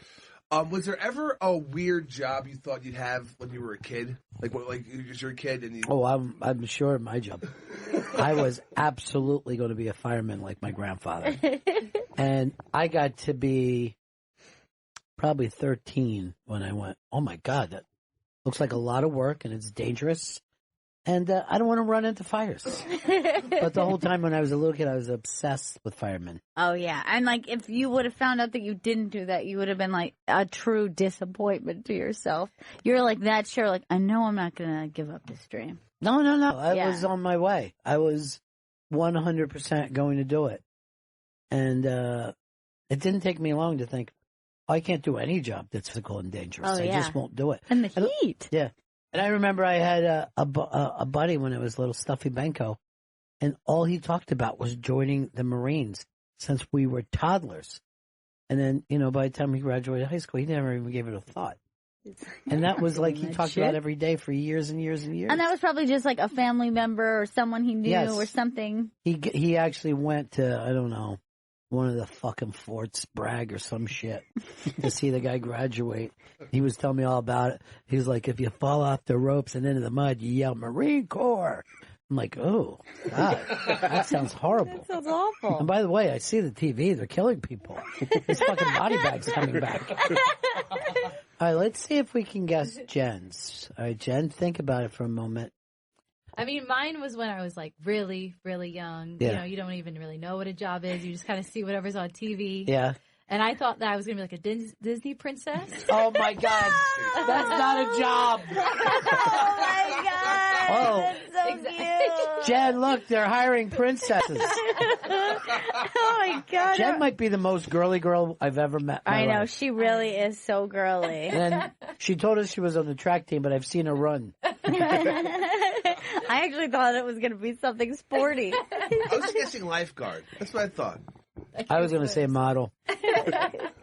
Oh my God, Disney princess is so hilarious. Yeah, I never would have guessed Because that. it's so like, you know, like when you like ask a kid like, what do you want to be when they grow up, and they're like, a dog, and you're just like, oh, you idiot. Yeah. I'd love to be a dog. Those glass slippers? Oh, God. They could break at any time. Bloody foot will happen. Don't run too fast, Cinderella. Gail, what about for you? All right, so I had a couple different phases that I do remember that there was a time that I thought I would be a storm chaser because I saw the movie Twister. Yeah. And I didn't realize that I had to actually Learn science. and math. I just like kind of wanted to run around and be like, extreme, baby. And like I wanted to like maybe drive the car. I don't know. I thought that there could be something really exciting. Well, remember that one guy was just Google Maps. Yeah, he was just the map guy. And he was supposed to be so good at it. Like, there's going to be a turn coming up. Whoever brags about their good map if you reader. rewatch that movie, a lot of it is like car action. You know what I mean? Like it's only a portion of it is Twister. Yeah, most You know of the what I time mean? they're chasing storms. They're chasing the storm and like dodging things. They're like, Yeah. oh God, there's like a down tree or Yeah. something. There's some really goofy moves. But you know what I also A lot like of time they're just eating pork chops. is when you're a kid and you have like a combo, like you're just like, I'll do this or this, and they never are something like related. So I remember being really little and being like, I'll either be a Broadway actress, not a movie actress, Broadway. specifically a Broadway actress That makes less money. of the stage. You just wanted to be an old Broadway lady. And then I would say, like, to people, like, I want to be, like, an actress or a manicurist. And they're like, well, that's extreme. Is there something in between those? Something that you could shoot for in the First middle? of all, you're not Asian enough to be a manicurist. They came in and took the fuck over. I know. As manicurists. It's true. But, you know, one of my aunts was really into nail art when she was younger, and she would like go, your sister, your youngest sister, would get like airbrushed nails, and it would just be like, I thought that she could do it. No. She would like go and get a manicure done, but it would just be like, you know, like just like a little Hawaiian scene on like one nail. And so I would obsess over her nails when she would come home like, how do they do this? And she's like, they paint it. And I'm like, freehand. This is freehand? And I'm like, this is true art. So I was like, I either want to be an actress or a manicurist. And everyone would be like, well, those are two very extreme. I would just go like this. Well, honey, keep thinking manicure. I've always been impressed by like a manicurist doesn't make a lot of money, but they still like really want to do a good job and do good detail. They don't want to be deported. Yeah, I know. And by the way, like They're if the male version of sex, fucking. If there is ever a person to tip really well, it's the person who does your fucking pedicure. Yeah. Like if somebody is on their knees scrubbing your feet and like cutting dead skin off your toes, like come on. Like you need I've seen people like hand those chicks like $1 or $2 and like that's not okay. No. Like you got to go above 20% on something like this. You tip big ass, don't you? Yeah, I do, especially when they do that knee rub. That's my favorite part of a pedicure. Can I tell you something? This fucking guy. So remember I told you I took those guys out for breakfast. Vito flushes his card, right? And then he's like, "Hey, I got this. I'll expense it. I only have this card so I can expense stuff." Oh, that's all right. Thanks, buddy. I look over. He's using a tip calculator. Oh Because Vito uses a tip calculator like an old fucking Jewish woman. First of all, in Boca Raton. that shocks me as somebody who works in food service because I'm not even saying I'm good at math. I'm saying I literally had 20% memorized. So I always knew just on a glance if I was getting ripped off or not. I was trying to make sure I gave 20%. So I just wanted to make sure I gave that. And then after I put it down, I gave like 1750, and then I was like, I should have just given 20 at that point. Yes, that's why you Round it off. whatever you think it calculator. is, just do like a couple bucks more. I just in regretted it case. after. I regretted my decision. Particularly when you're expensing that shit. Because Yeah. Let then me you can ask you come off this. looking Did you real tip your quick. maid? Yes, I did. Good for you. Proud of you. No, they did. Chris, tip your maid? Well, I didn't get any maid service the entire time I was there. What? Yeah, I put the Oh, he was at the Resident Inn. Uh-oh. Because you didn't want your stuff stolen?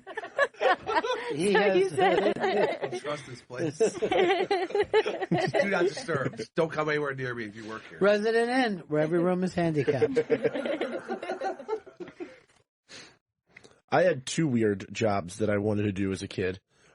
One was I saw the movie Pope of Greenwich Village when I was like 8. Love that movie. so good. And I wanted to be just the bar host like he was in that movie. That looked like the most fun job in the world, where you just greet everybody and you talk to them for a few minutes. I First of think all, it'd he be good. was not the bar host. He was the manager, but in my head, I just wanted to be the bar host.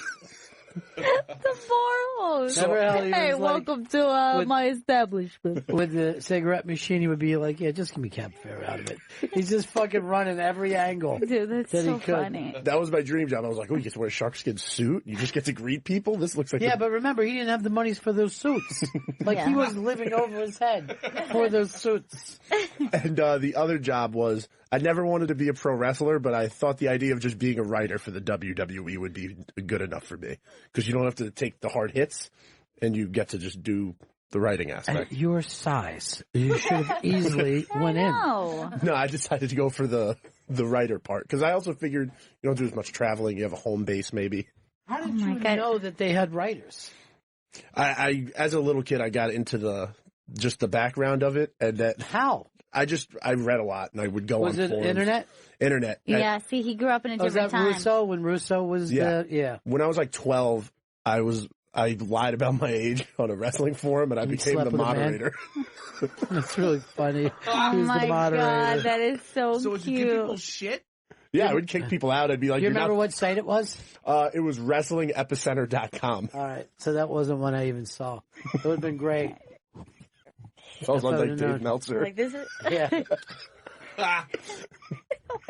but yes, you actually could have been a wrestler.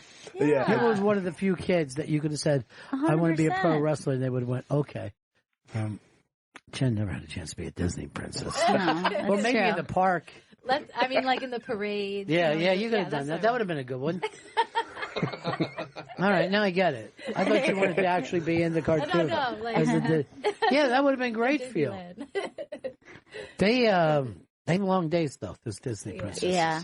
They get a lot of shit. Yeah, too, they're I not think. allowed to give any shit either. Yeah. You're not allowed to say "fuck you, man." No, I'm not going to stand for a fucking All right. picture with you. It's only Chris Stanley right now, and let's try to think in your head. Let's each go through what you think he's going to say. Okay. I'm going to say alcoholic. Gail, what do you have? I thought that maybe he'd be a hustler like his daddy. Just out there making ends meet like Dad does. I would say maybe he entertained law enforcement like a police. Oh, Doubt that yeah. very much.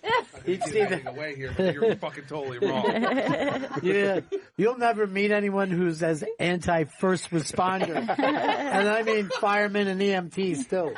He thinks they've all cost the money over the years. He ran away from EMTs. I'm going to say bank robber. Jesus. So Vito, you wanted to be a ring girl when you were younger. What do you think Chris Stanley would want to be? A ring rat. Maybe a pimp. I feel like I he, don't think Oh, God. that's fucking like he racist. looks like somebody that would have seen a movie like That's that. racist. What? And you're an sexist, more innocent. importantly. You're an innocent boy. It's little boys, innocent as can be. So this is I love Terminator 2 as a child. Yeah. And so I made my parents get like a behind the scenes like featurette on it. It was like some special. watch that, and then they show a little stunt work, and I think that's what I want to be. I want to be a stuntman in the movies. I want to be a Hollywood stuntman. The thing is, you would have missed it because that era is gone. Yeah. And you don't have any famous stuntmen. And I remember when I was a kid, like Burt Reynolds would do like these TV specials on the best stunts and Hollywood's toughest stuntmen. And they would go through all that stuff. And George Plimpton was a stuntman on a John Wayne movie. And I saw that stuff when I was a kid. And I'm like, that's a job? You fall down steps. Because back then there was Westerns and a guy would go through a fucking window every TV show. Oh, yeah. Every single show. You're like, I want to be that guy. But now there's the backdrop and the CGI. It's just a big green set. But there are old specials, Chris, and you should watch them because, like, even when, like, Mel Gibson in the 80s and early 90s, there were still guys going off roofs. And Right. I can't remember this famous guy's name who died on a motorcycle with a stunt that wasn't even scary. Really? And he was like one of the greatest of all time. And then Hal Needham used to do all of Burt Reynolds' stuff. He became a director and just kept making movies with car crashes and shit. Oh, man. I guess just being around it all the time, like you're gonna learn. Well, the whole thing was if you were like a real tough movie star, you would say that you did your own stunt. So Steve McQueen was driving, they said, most of the time in Bullet, which is one of the great driving movies of all time. But now, if you watch Baby Driver, they're not really. You don't know where the stunts start and where the CGI comes in. Sucks. It really makes it's like practical effects were much more fun. Yeah, they look better because they're real. Yeah, and there used to be just tons of car crash movies in the 70s as well. So you would, most of the time, like if you were a car guy, you wouldn't be falling off a thing. Or there was tons of horse guys that would be shot as Indians and they would fall off the horse. And then they would go put on a uniform and get shot off as a cavalry guy. You know what I mean? And they were just working all the time. But yeah, you're saying like practical. I've said this before that I can't watch superhero movies and a lot of like fast-paced action movies because I hate the car chase scenes. I hate the and then that person goes flying through the air and there's an explosion. But I didn't used to feel that way about action movies. It's just that I don't think my brain enjoys like that just nonstop sensory overload where I'm like, okay, I don't understand this. The car went spinning out, but who's there? You know? Yeah, when you would have the real deal, you would think to yourself, oh, this is ballsy. You know what I mean? Over and over. Even Indiana Jones, those stunts are really fucking fun. And he did a thing where he hosted and explained it, how all the stunts were done, and that a lot of those stunts were based on old 1930s stunts because Spielberg and Lucas were such film geeks. Yeah. So they would go back to a 1930s stunt and then just recreate it. Wow. And all those kind of stunt geeks were crazy about it. I'll tell you who does all of his own stunts, and that's the world champion, Judah Friedlander, what I believe is going to be the next president of the United States. And I'll say this, if we, the Bennington Show, plays even a small part in the history of getting Judah Friedlander as the next president of the United States, I feel like we've done something. Oh, absolutely. You know? We finally accomplished something. Right, finally. And I'm going to say this, I'm not going to get to the mountaintop with you. You know what I mean? Or whatever Martin Luther King said. If I watch that speech, I'll just start fucking stop. I'm like, he knows. He knows he's going to die. Yeah. He knows they're going to kill him. And everyone's like this. What were you talking about in the other room? You were alone in there. I go, oh, I was with a friend. I'm really high right now. Also, come and see me tonight and tomorrow night. I'm in the newest of all jerseys, New Jersey. The Ron Bennington is Coming Home to New Jersey tour is happening tonight And tomorrow night, there's 2 shows each night, 7:45 p.m. and 9:30 p.m. Go to thestressfactory.com for tickets. There's no way to call them. People don't call the club anymore. They just go to the website. It's all e-ticketing. I got to get online then. Now, they say laptop, right? Yeah. Do you have to keep it on your lap? No, and in fact, you shouldn't. Bad for the nuts. Kills the jizz. Or where would you keep it? A desk? Well, why would you go on a desktop? Because the You desktop's already something have else. one of those. Oh, you're saying I put my laptop on the desk? You could put your laptop on a desk. But that what does if not I mean- have a desktop? Well, then you have 2 computers then. But I'll have one in front of the other? You could have one in front of the other, yeah. I don't want that. Putting a laptop on a desk doesn't make it a desktop, and putting a desktop on your lap Right. doesn't make it a laptop. I'm going to put a desktop, then a laptop, and then my phone in front of it. Oh. Good. And just be like the back of Umaguma, the big Pink Floyd. All right, so coming up next, we think you're going to enjoy this. It's Judah 2020, the World Champs Presidential Press Conference coming up. Make sure you go over to the iBang and look at the pictures of that. And please come out and see me in New Jersey this weekend. We'll be right back. It's Bennington. During these dark times in our once great country, there is one man we can all look to as a guiding light. That man is a black belt in karate, a ping pong master, an author, a filmmaker, an actor, a comedian, a poet, and a true artist. That man is the world champion, Judah Friedlander! Welcome to Judah 2020, the World Champs Presidential Press Conference. Please welcome to the stage your moderator, Ron Bennington.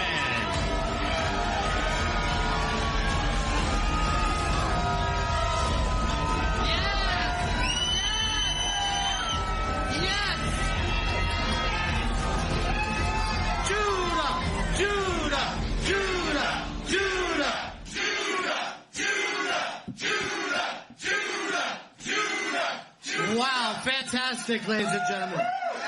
Fantastic. Are we ready to take America back? In just a few moments, Judah Friedlander will be here with us, folks. He is flying in right now. After winning a ping pong tournament, he won the ping pong tournament here in Austin at the Moon Tower. Yes. And you know, we never had a president that could play ping pong. If we're being totally honest about this, but here's the thing: he won the final 11-0.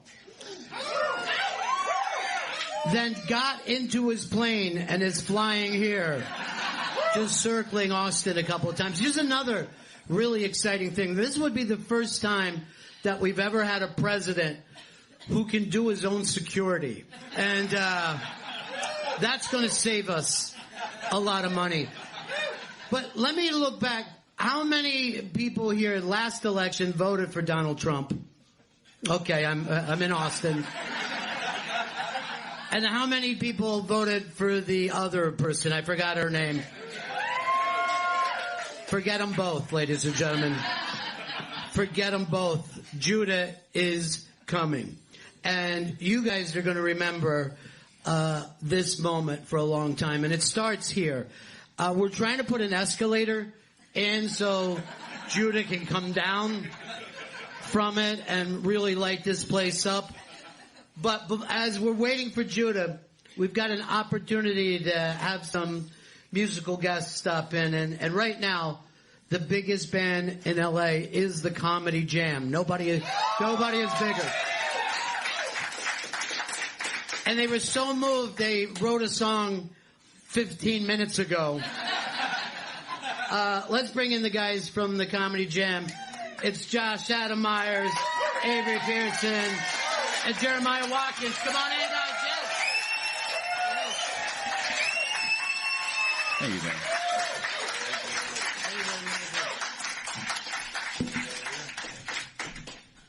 How's everybody doing tonight? Everybody good? We were inspired when we found out that Judah was going to be running. So we let God speak through us onto this paper. And Avery concrafted I don't even know if concrafted is a word, but we wrote a little something for you. Whenever you're ready, buddy. Hello, Austin.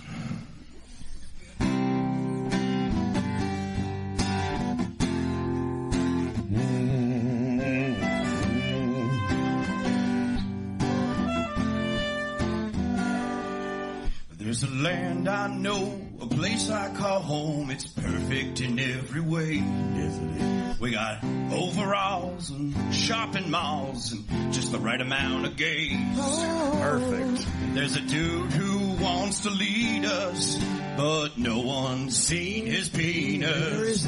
But it probably has a beard, a hat, and smells of freedom. God bless America. More importantly, God bless Judah. God bless America. More importantly, God bless Judah. Oh, yeah, y'all. There's a lot of change that needs to happen in this world right now. And I'm talking about the people, the little men, don't need an entertainer. They need a world champion.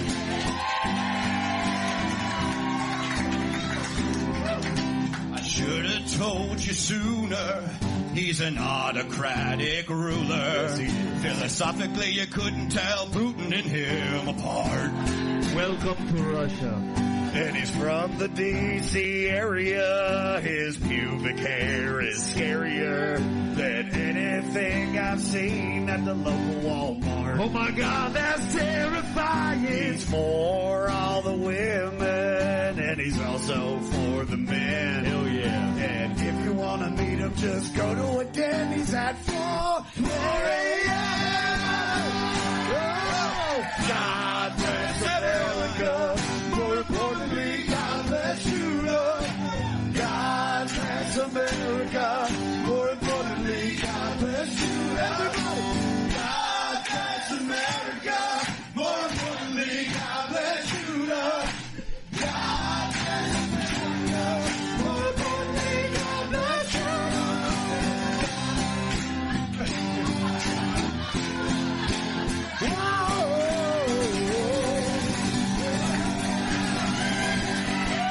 Judah. Judah, Judah, Judah, Judah, Judah, Judah. Thank you, Austin! Thank you so much.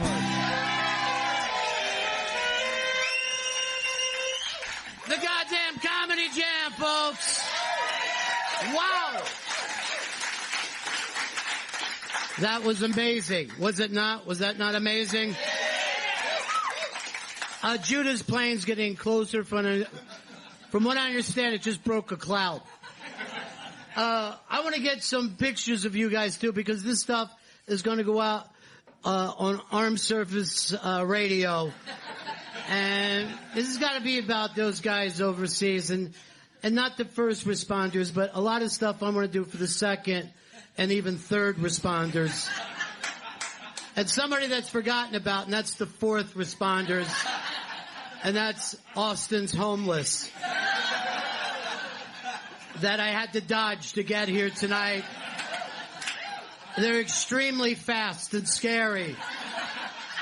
I don't think homeless people should be able to beat me in a race. That's my own personal feeling, and I also don't think, and only Austin has this, homeless people that are fuckable. Doesn't happen in New York. So do we got, I want to take some pictures, Vito, of everybody putting up their cards or whatever those things are. Get up here on the stage. This is Vito, ladies and gentlemen. Get right here in the middle, Vito. Oh boy, that was so sad. That was almost a chant for him. Let me see those flags! Play. You want to get up and take some pictures? Go ahead and get up. Now this will go out to the fake news, ladies and gentlemen. And I'm talking about the New York Times, the Washington Post, and mainly BuzzFeed. We're hoping to get a lot out of BuzzFeed, right? All right, did you get your pictures? Did you look at them? Did they turn out? They did. Vito is an amazing young man. No one has weighed that much at his age. And that's a world record yourself that you have right now. Folks, I just want to just ask you this question as we get started. I'm going to go to the glasses for this. Who's the only person we know out there that trains by lifting weight benches? Judah! Who did Greyhound change their name to? Judah!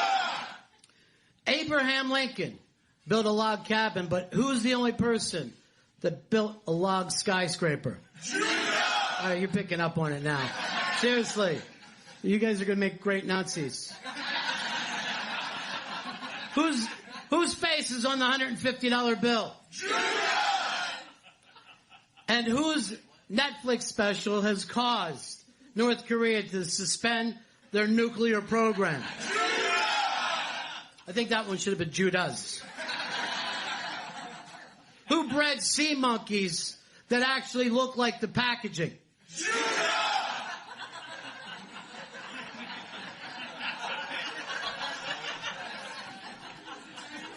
Who is the man who found the lost city of Atlantis and then decided to let them stay free? Judah! Whose U.S. dollars are worth double everywhere? Judah! And this is the most important one. Who is the sole delivery man for Amazon Prime? Judah! Judah, ladies and gentlemen!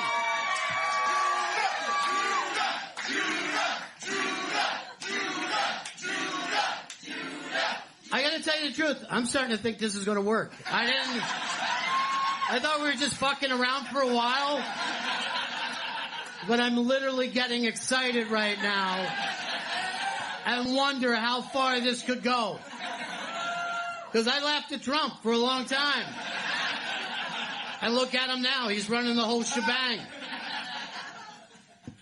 I'm being told in this earpiece of mine, as you can see, that Judah is approaching the building. And do we have the opening for him ready to go? This is exciting, folks. This is a moment that you never will forget. Now hit his music. This is not over the top. Judah Friedlander, he is the world champion. He is the Judah Friedlander. He's the world champ. He's the world champ.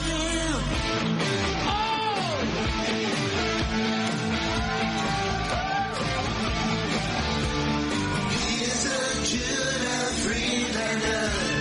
He is the world champion. He is the Judah Friedlander. He's the world champ. He's the world champ. He is the Judah Friedlander. He is the world champion. He is the Judah Friedlander. He's the world champ. He's the world champ. He is the Judah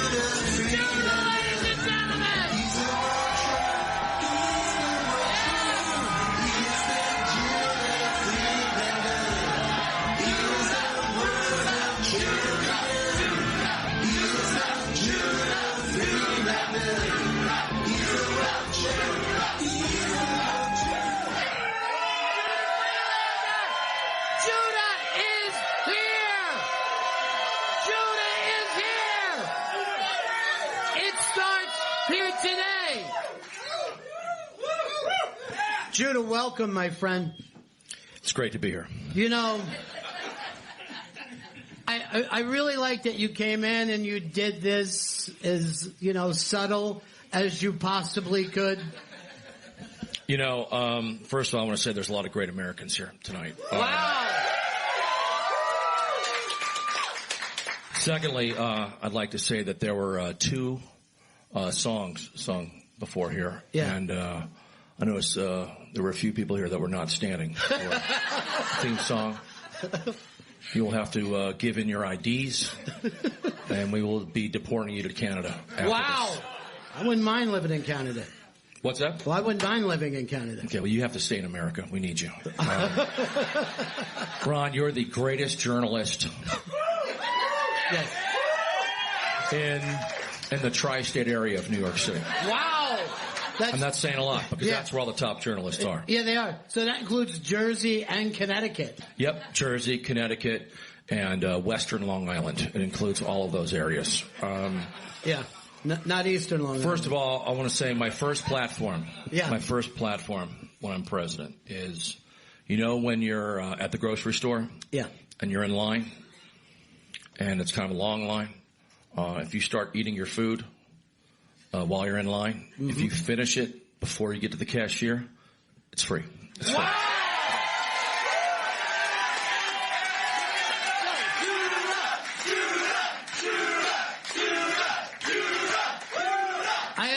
Folks, I don't know about you, but that's an America I want to live in. I really do.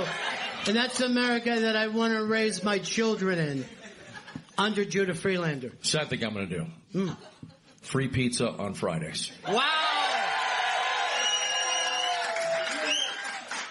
At any restaurant, even if it's not a pizza place or an Italian restaurant.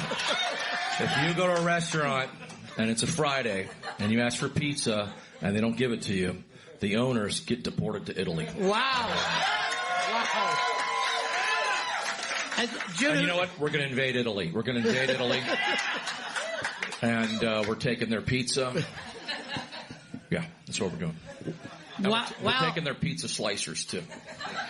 Wow, that just turned dark. I didn't see that one coming. Who's going to be paying for all this, Judah? Canada. All right. For years I felt like they did owe us free pizza, and now we finally have a president who's ready to go in there for it. No one's ever brought that up. This country, we made pizza famous. We did. Okay? Maybe Italy invented it. America perfected it. Okay? How many Pizza Huts are there in... Judah, you had ordered something?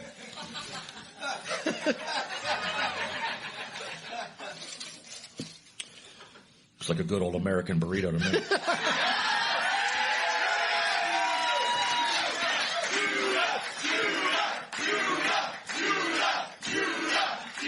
First of all, I want to talk about Mexico. And I love Mexico. Mexico is the second greatest country in North America. Canada, a distant third. This country's been shitting too much on Mexico. Yes. They're our friends, and theoretically, they probably should own about 30% of our country if you go back to history. So, California, we're giving you back to Mexico. We're giving you back to Mexico. Fair is fair. Fair is fair. Fair is fair. But just Southern California, right? A little bit up a bit. Yeah, it's going to go up a bit. Yeah. Okay. Up to San Francisco? New Mexico is going back to Mexico. Wow! Hey, it's Mexico's land. They're getting it back. Well, we're in Austin, Texas right now. Mm-hmm. Where's that going? It's staying right here. Yeah! Wow.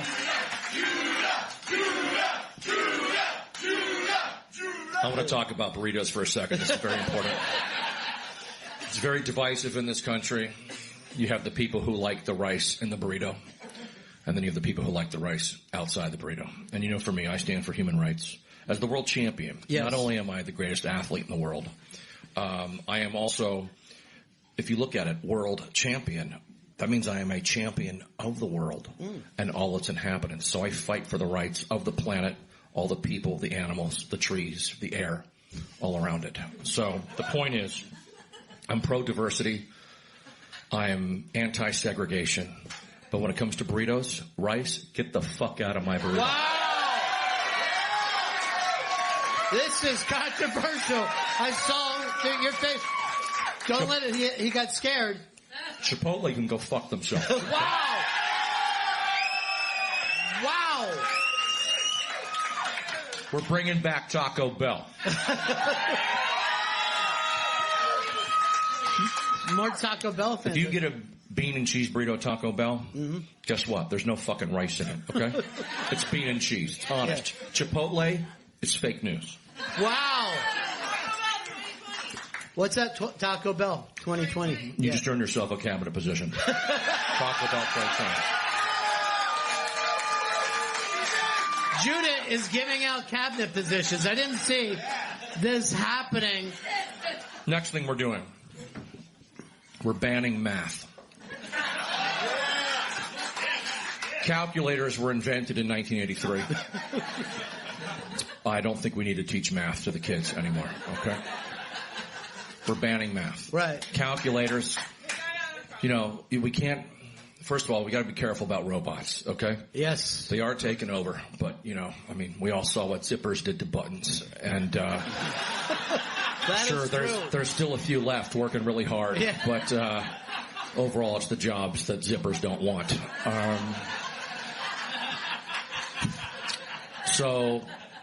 But when it comes to calculators, we need to embrace this futuristic robot technology, and so we're getting rid of math. Because of calculators, our robot calculator friends, you never have to go to math class again. And wow. Good news for the kids. I think this is what's going to separate us from all the other countries out there. But you are concerned about robots. You're worried that human beings will be the buttons of the future. And I don't want to, you know, break up your meal here during this. No. You see, when I'm president, I don't take fucking lunch breaks, okay? I take working lunches. I can chew and think at the same time. Yes. And I've never seen anyone do that at the podium before. Just order a burrito without the rice, obviously, and be able to do both. That's amazing, Judah. And no more whole beans in burritos. It's refried or mashed beans, okay? Wow. Okay. When you have a whole bean, you're sending the message that we are too weak to be able to mash that bean. Right. Okay? This is America. We have to show our power at every level. Well, Judah, I don't want to, you know, tell you about your platform, but it seems to be more burrito-centric than I expected. I don't want to get... That's what sets me apart from the other candidates. Okay? Yes. That's why I'm not in any other party. Right. The Republicans don't want me. The Democrats don't want me. Because I'm always eating burritos. And I care about burritos. I think it's central to our nation. Now, what platform, who are you running with? What platform, what party? Heroes don't use sidekicks, okay? I'll tell that to Batman. Alone. Yeah, I think we all could have done without Robin. You know, I think... More controversy. Yeah. So, you know, are there any questions from the people, the fine people here tonight? And all, you know, first of all, I want to say that because, you know, you're the greatest journalist in the tri-state area of New York City. I see in the crowd you've brought a lot of esteemed journalists here tonight. And if any of these journalists have any questions, please let me know. We're bringing some folks up that want to ask you questions. Some from the fake news and others, hopefully, from some real news. I've never seen journalists line up like this before. This is really showing me the organizational power that you have. And I would like to say to a lot of the journalists, if you could please stay away from burrito questions, because I feel like we've covered that already. Vito, you're going to be running this? Yes, I am. Where is the first person coming to us from? This is Bryce from MySpace. Bryce from MySpace is here. Wow, exciting to be bringing MySpace back. First of all, I want to say something. Yeah. A lot of people think Facebook helped sway the election and work with the Russians. So we're bringing back MySpace. Wow. I think Tom got a raw fucking deal, okay? Sure, everyone hated looking at him, but, you know, at least he didn't sell out his country. There was just one lone flag going when you were saying that for MySpace. Yes, go ahead, Bryce. Yes, Judah, what is your stance on school lunches and how healthy should they really be? Oh, boy, back to burritos. First of all, you already fucked up your question. Because if you think about it, you just asked about school lunches. The first meal of the day is breakfast. which means it's the most important meal of the day. Without breakfast, lunch is meaningless. Back of the line, Bryce. Wow. That's how you handle the media, ladies and gentlemen. Bryce from MySpace was banned to the back of the line. Who knows, maybe after he has some chance to think about it. All right, the next question. The next question is from Beckett from wokenwonderful.com. Go ahead, Bob. Thank you for taking my question, Judah. How do you propose to stop all of the gator attacks in Florida? Wow. All right, finally, we're getting to the meat of this right now. There's still gator attacks going on. Florida's actually overpopulated. And so I don't have a problem with these gators, you know. Part of the reason that the gators are eating humans is that this country's gotten too out of shape. And this country's got to step it up. And if gators are hungry and you can't outrun the gator, we don't need you in this country. Wow, that's amazing. Judah, the first candidate that came out as pro-gator, anti-Floridian. Never saw that one coming. Yes, who's this gentleman with a flag taped to his face? This is Chad from libcuck.blogspot.com. Hello, another food question. Are you pro Tide Pod or anti Tide Pod? I'm talking about Tide Pod, for washing clothes. The food. Oh, the food. Okay. Well, I'll be honest with you. I'm not really for it for either. I'm a liquid. When you wash clothes, you're using liquid. Tide Pods are wrapped in plastic. Okay, plastic is not good for our ocean, which is also made out of water. Okay, you're using water to clean things, and then you're using something that is detrimental to water. Worst question so far. So. Yeah. It's really good for that guy from MySpace. And you know what? I think I followed most of that. I really did for a while. Judah Friedlander, ladies and gentlemen, 2020 is it? And Judah, are we definitely running for president? Is 100%? I've said this before. I'm not running for president. I'm standing for president. Wow.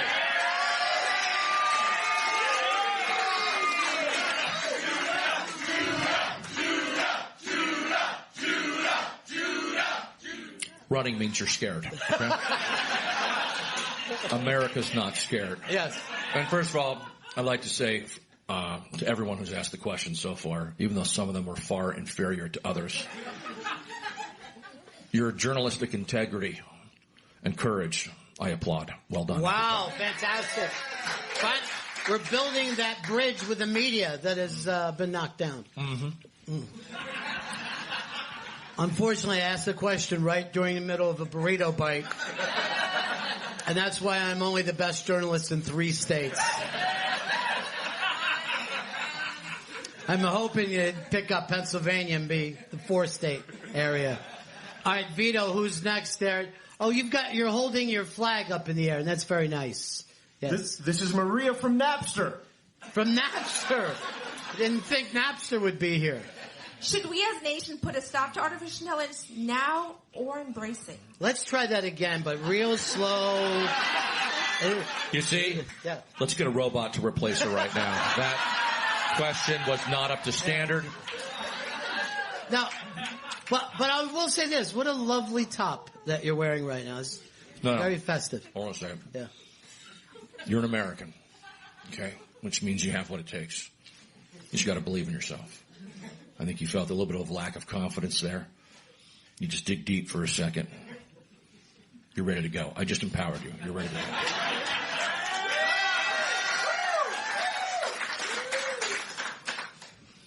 Try it. Okay. Should we as a nation embrace artificial intelligence or change it? We need any kind of intelligence we can get. So, I don't care if it's real, if it's artificial, if there's something intelligent out there, you're in this administration. Thank you. Best question of the night. Best question of the night. What a comeback. for best question of the night, what about she gets a copy of your book, Judah, How to Beat Up Anybody?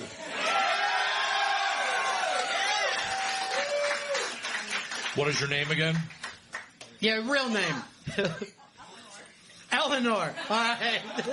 I don't know why people have to change their names doing this. Eleanor, I made it out to Beth. So no, I'll get it to you later.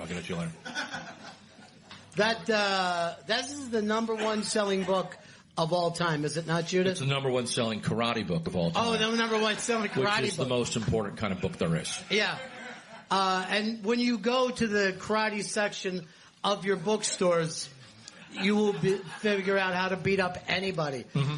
And has that helped a lot of people over the years, Judah? It really has. And I just want to say that my book, How to Beat Up Anybody, if you read it, you will be able to beat up anybody, even if the person you're fighting has also read the book. It's that effective. Wow. It's that effective. That is tricky. Yes. This is Davis from Infobores.net. All right, Davis, how are you? I'm wonderful, thank you. Good. Judah, you're not actually world champion of anything, are you?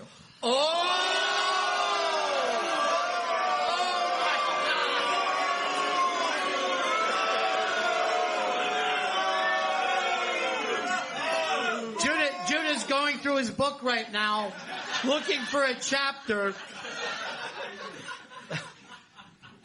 If you go to page 18 of my karate book, you can see me here getting the world championship trophy from the president of South America. Wow.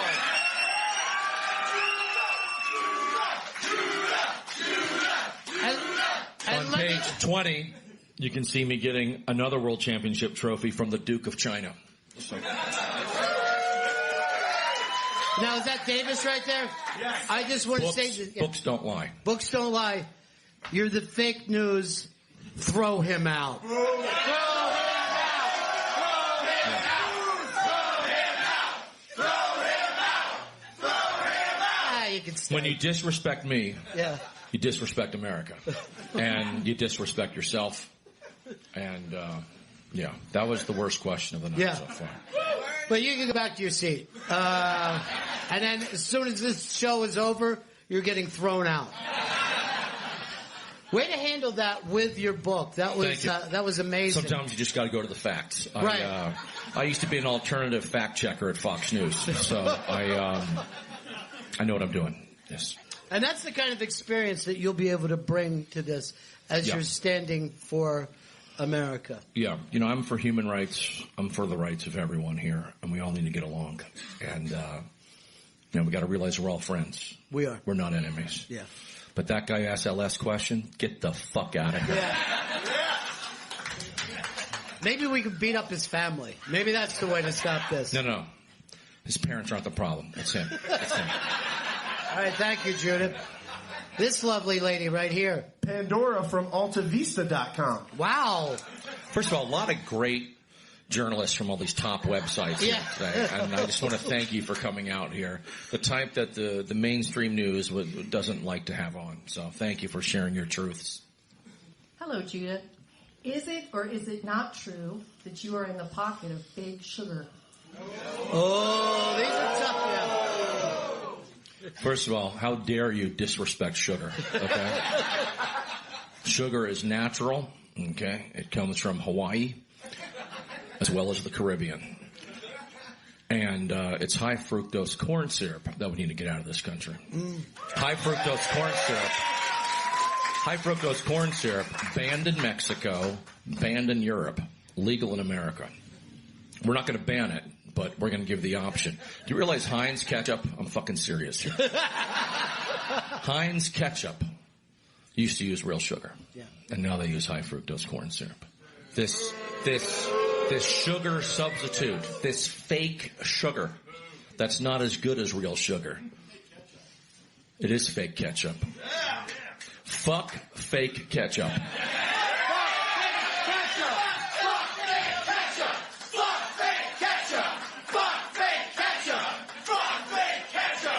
Wow, I never saw that chant coming. Seriously. Yeah. You know, if you go back to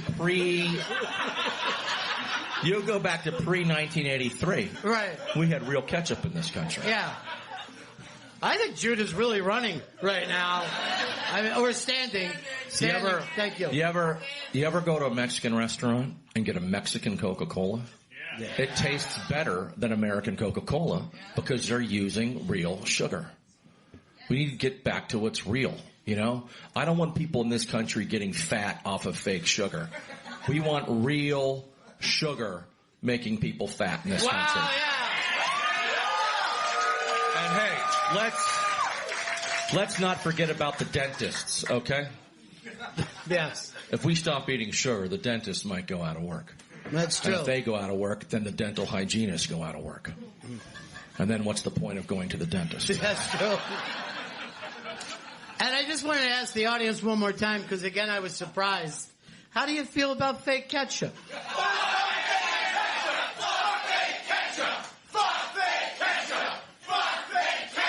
This is really like being in a fever dream. By the way, you know who I feel really good for? All the people who had seats along the side as the journalists lined up in front of them and turned their great seats into shit. Yes, Vito. Now we have Steve S. from the PuffingtonPost.info. Okay. Judah? No, first of all, you're from the PuffingtonPost.info, which has been around since the 60s, I believe. Yes. And, you know, the fact that this HuffingtonPost.com took off so much, and they basically just ripped off your whole name, the PuffingtonPost.info, and not cool. So I just want to say thank you for coming here and show you the respect that you deserve. I appreciate that. Thanks. Judah, have you slept with anyone who has appeared in Playboy? Saucy. First of all, that is way too mainstream of a pornographic magazine for me to show any kind of interest at all. Now, I respect airbrush artists, but when you do that to the human body, that is disrespectful to the human body, and it's disrespectful to women. So, no, I have not. Yeah. All right. He says. Yeah, he has to, this journalist has to pee now. That's one of the reasons the PuffingtonPost.info never really took off. They just constantly have a urinary tract infection and have to go to the bathroom all the time. Tiny bladders. Here's a very attractive man that would like to ask a question. Vito, who do we have? First of all, that was a little sexist there. Yes, it was. Yeah. We have Tyler from LimeWire. Good day, Judah.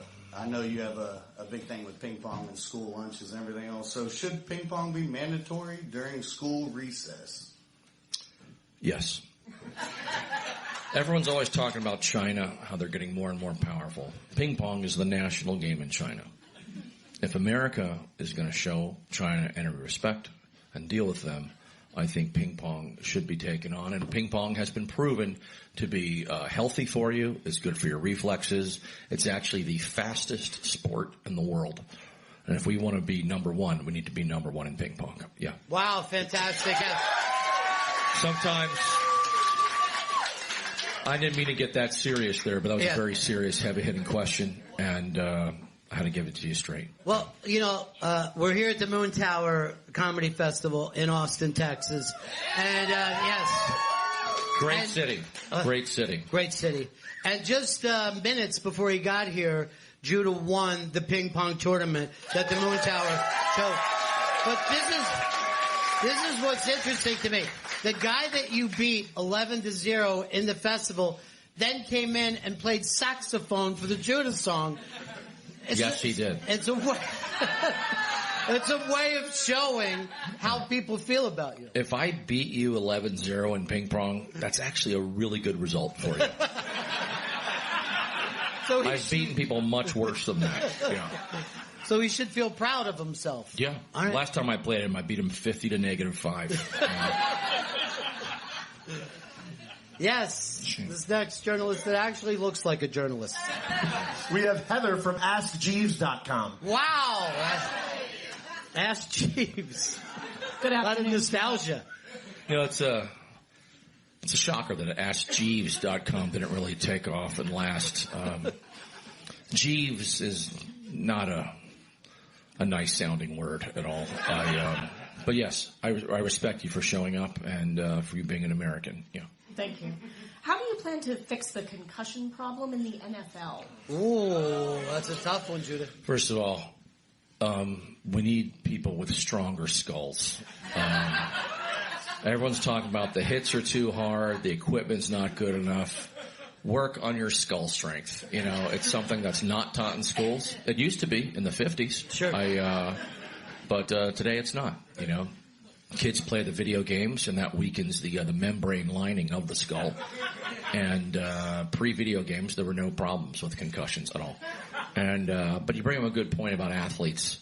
This country needs more athletes, and that's why I think only athletes should be able to be president. And I've seen the current president we have play softball. This is a true story. Yeah. About 20-some years ago, I'm in the East River Park with my soccer team, and we're practicing. 2 cops come up to us, and they tell us we have to move off the field.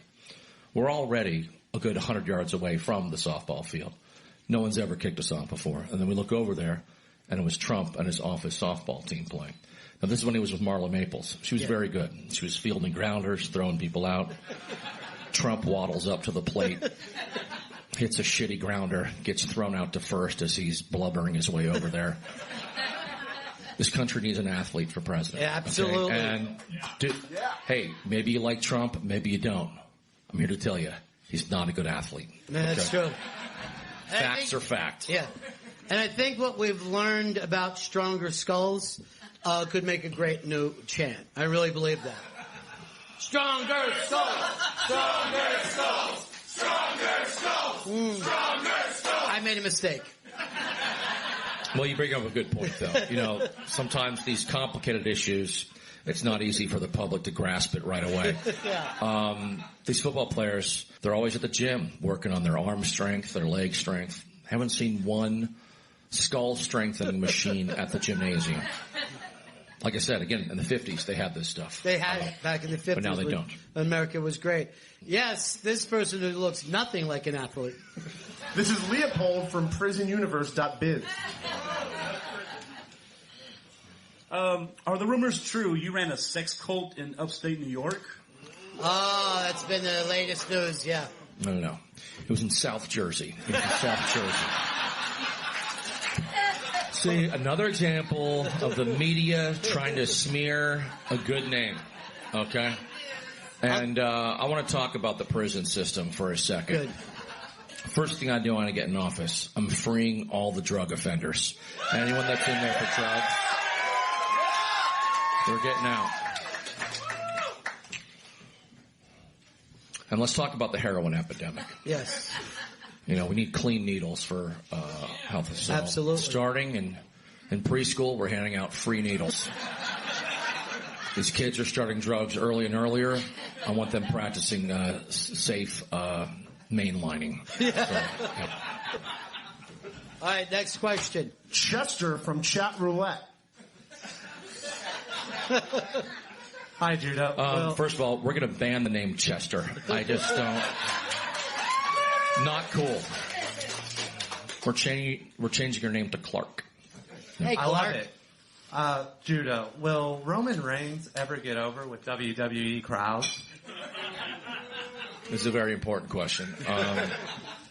You know, some of these wrestlers, they get a big push, and it seems like the general public never really takes to it.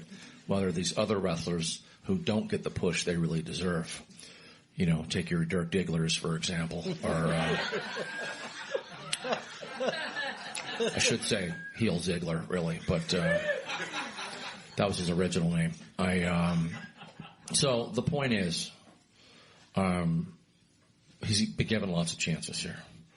So I'm going to wrestle Roman at the next SummerSlam this summer. Wow!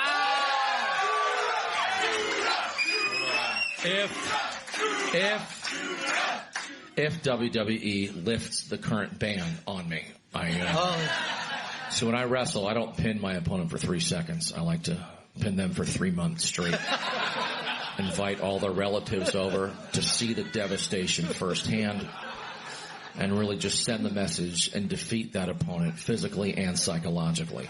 Currently still banned from the WWE. And also, my suplex is it's too perpendicular of an angle to the Earth's core, and NASA scientists have banned it. So, because it fucks with the Earth's rotation. So, if they lift the ban, I will fight and defeat Roman at SummerSlam this summer. Yeah. Good. Wow, fantastic.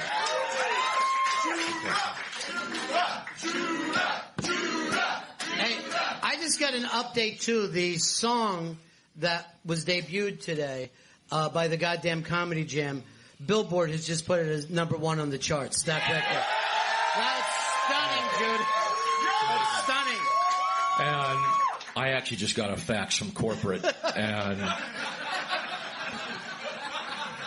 their song actually just debuted at #1 on the Canadian Adult Contemporary chart. Wow! And it also debuted at numero uno on the Mexico Smooth Jazz charts. #1. This is a big day for Mexico. Yeah. Yes. Next up is Brooklyn from championsofthings.com. Mr. Friedlander, have Yes. you ever been represented by Michael Cohen? First of all, that question was anti-Semitic. No, I have not. I've actually never needed to use a lawyer because the law is always on my side. And if you're using a lawyer, that means you're hiding something, and I think you're guilty. So I've never had to use a lawyer. Okay? This next gentleman with a flag behind his ear. This is Craig from pingpongquarterly.com. It's actually one of my favorite websites. Yeah. But thank you very much. We need to know, what is the best Star Wars film? Okay, good question. This is serious. You're going to have to go with the first one because it was the original. He's writing it down. He's writing it down. Last place is whatever Jar Jar Binks was in. Empire that Strikes Back, not the best. Not the second best. I know a lot of people disagree with this. But there would be no Empire Strikes Back without Star Wars. And I want to throw a little shout out to Rogue One. Rogue One was very underappreciated. And it's a very solid movie. And it makes you re-examine the first one completely. So, yeah, good question. I'll have to rewatch it. And I would say A Force Awakens is right up there too because I'm in it for 0.3 seconds. Yes!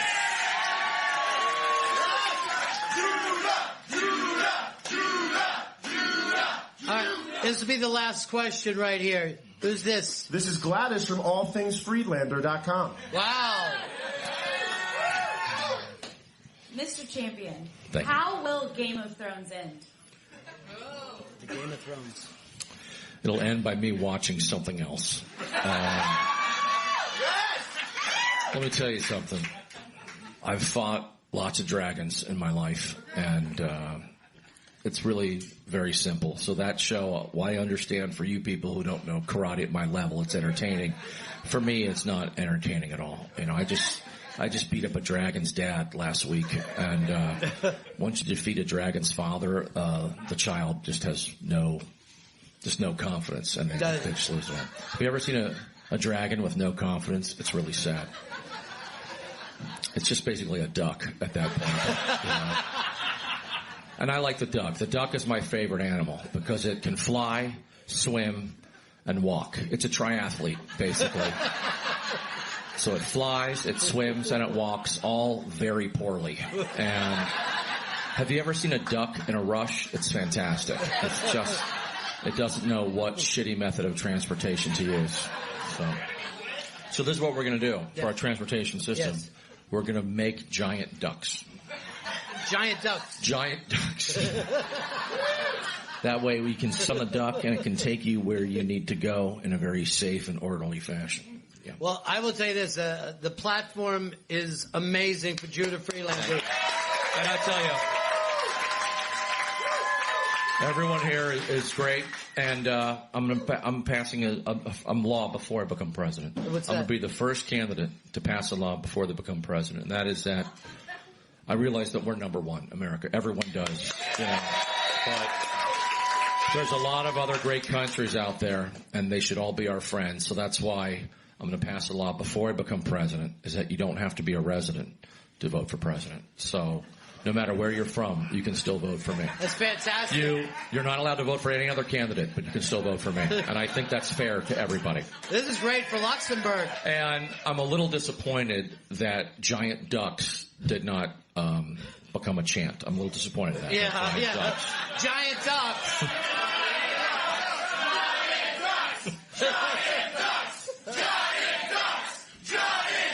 Wow. That's the America I know and love. Judah, as we wrap this up, this young man, Vito, he has written a song about you that he would like to sing, and hopefully the audience will bring him up for it.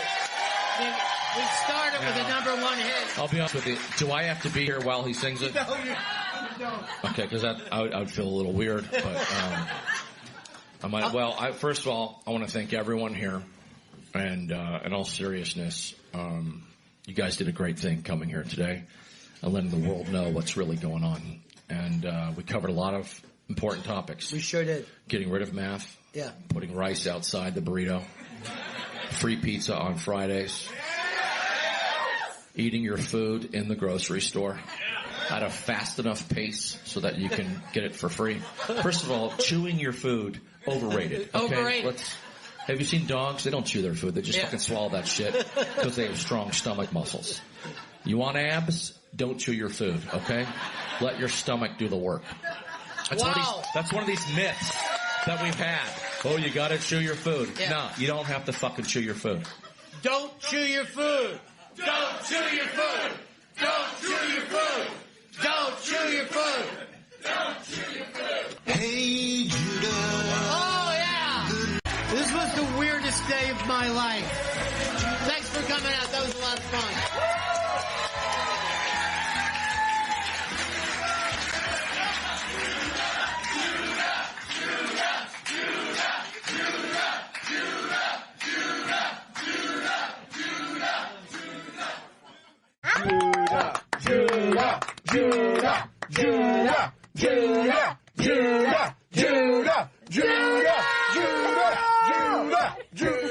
That was exciting and fun. Amazing. That was so fantastic. He's got my vote. Na na na na na na. Man, that was off note there. Yeah. So that was great. Go and look at the pictures on the iBank because they're just fantastic. Did I tell you guys that Colleen sent me some pictures too? Oh no, yeah. All of them are from the back, but you could tell just how much goddamn fun we were having. All right, that's it for us tonight. I'm coming to the Stress Factory in New Jersey, and also tomorrow night go to the StressFactory.com for tickets. Tell your friends, tell your neighbors. It's going to be a lot of fun. Everybody have a fine weekend. You got any plans, G? No big plans, but Gail Meets Girls does premiere on Saturday, 6 p.m. East. On Raw Dog. Am I going to be able to hear that in New Jersey? Do you pick up this station in New Jersey? You will be able to. Yes. Fantastic. I'll listen to it on Jersey time. I think that's an hour earlier. I'm not sure. Jen, what do you have planned this week? I have a birthday party to go Whoa! to. Bottle time. Vito, what are your plans? I got children's birthday parties tomorrow. How about you, Chris? No plans, Roddy B. Well, loser. You guys, come Guys, on. Come on. It's the end of the show. Well, you're all invited out to the Stress Factory at the same rate that anybody else would pay to get in. All right, guys, that's it. We'll see you again in 1974. Ladies and gentlemen, the evening is over. We hope you all enjoyed yourselves, and we'll see you all again in 1974. Good evening!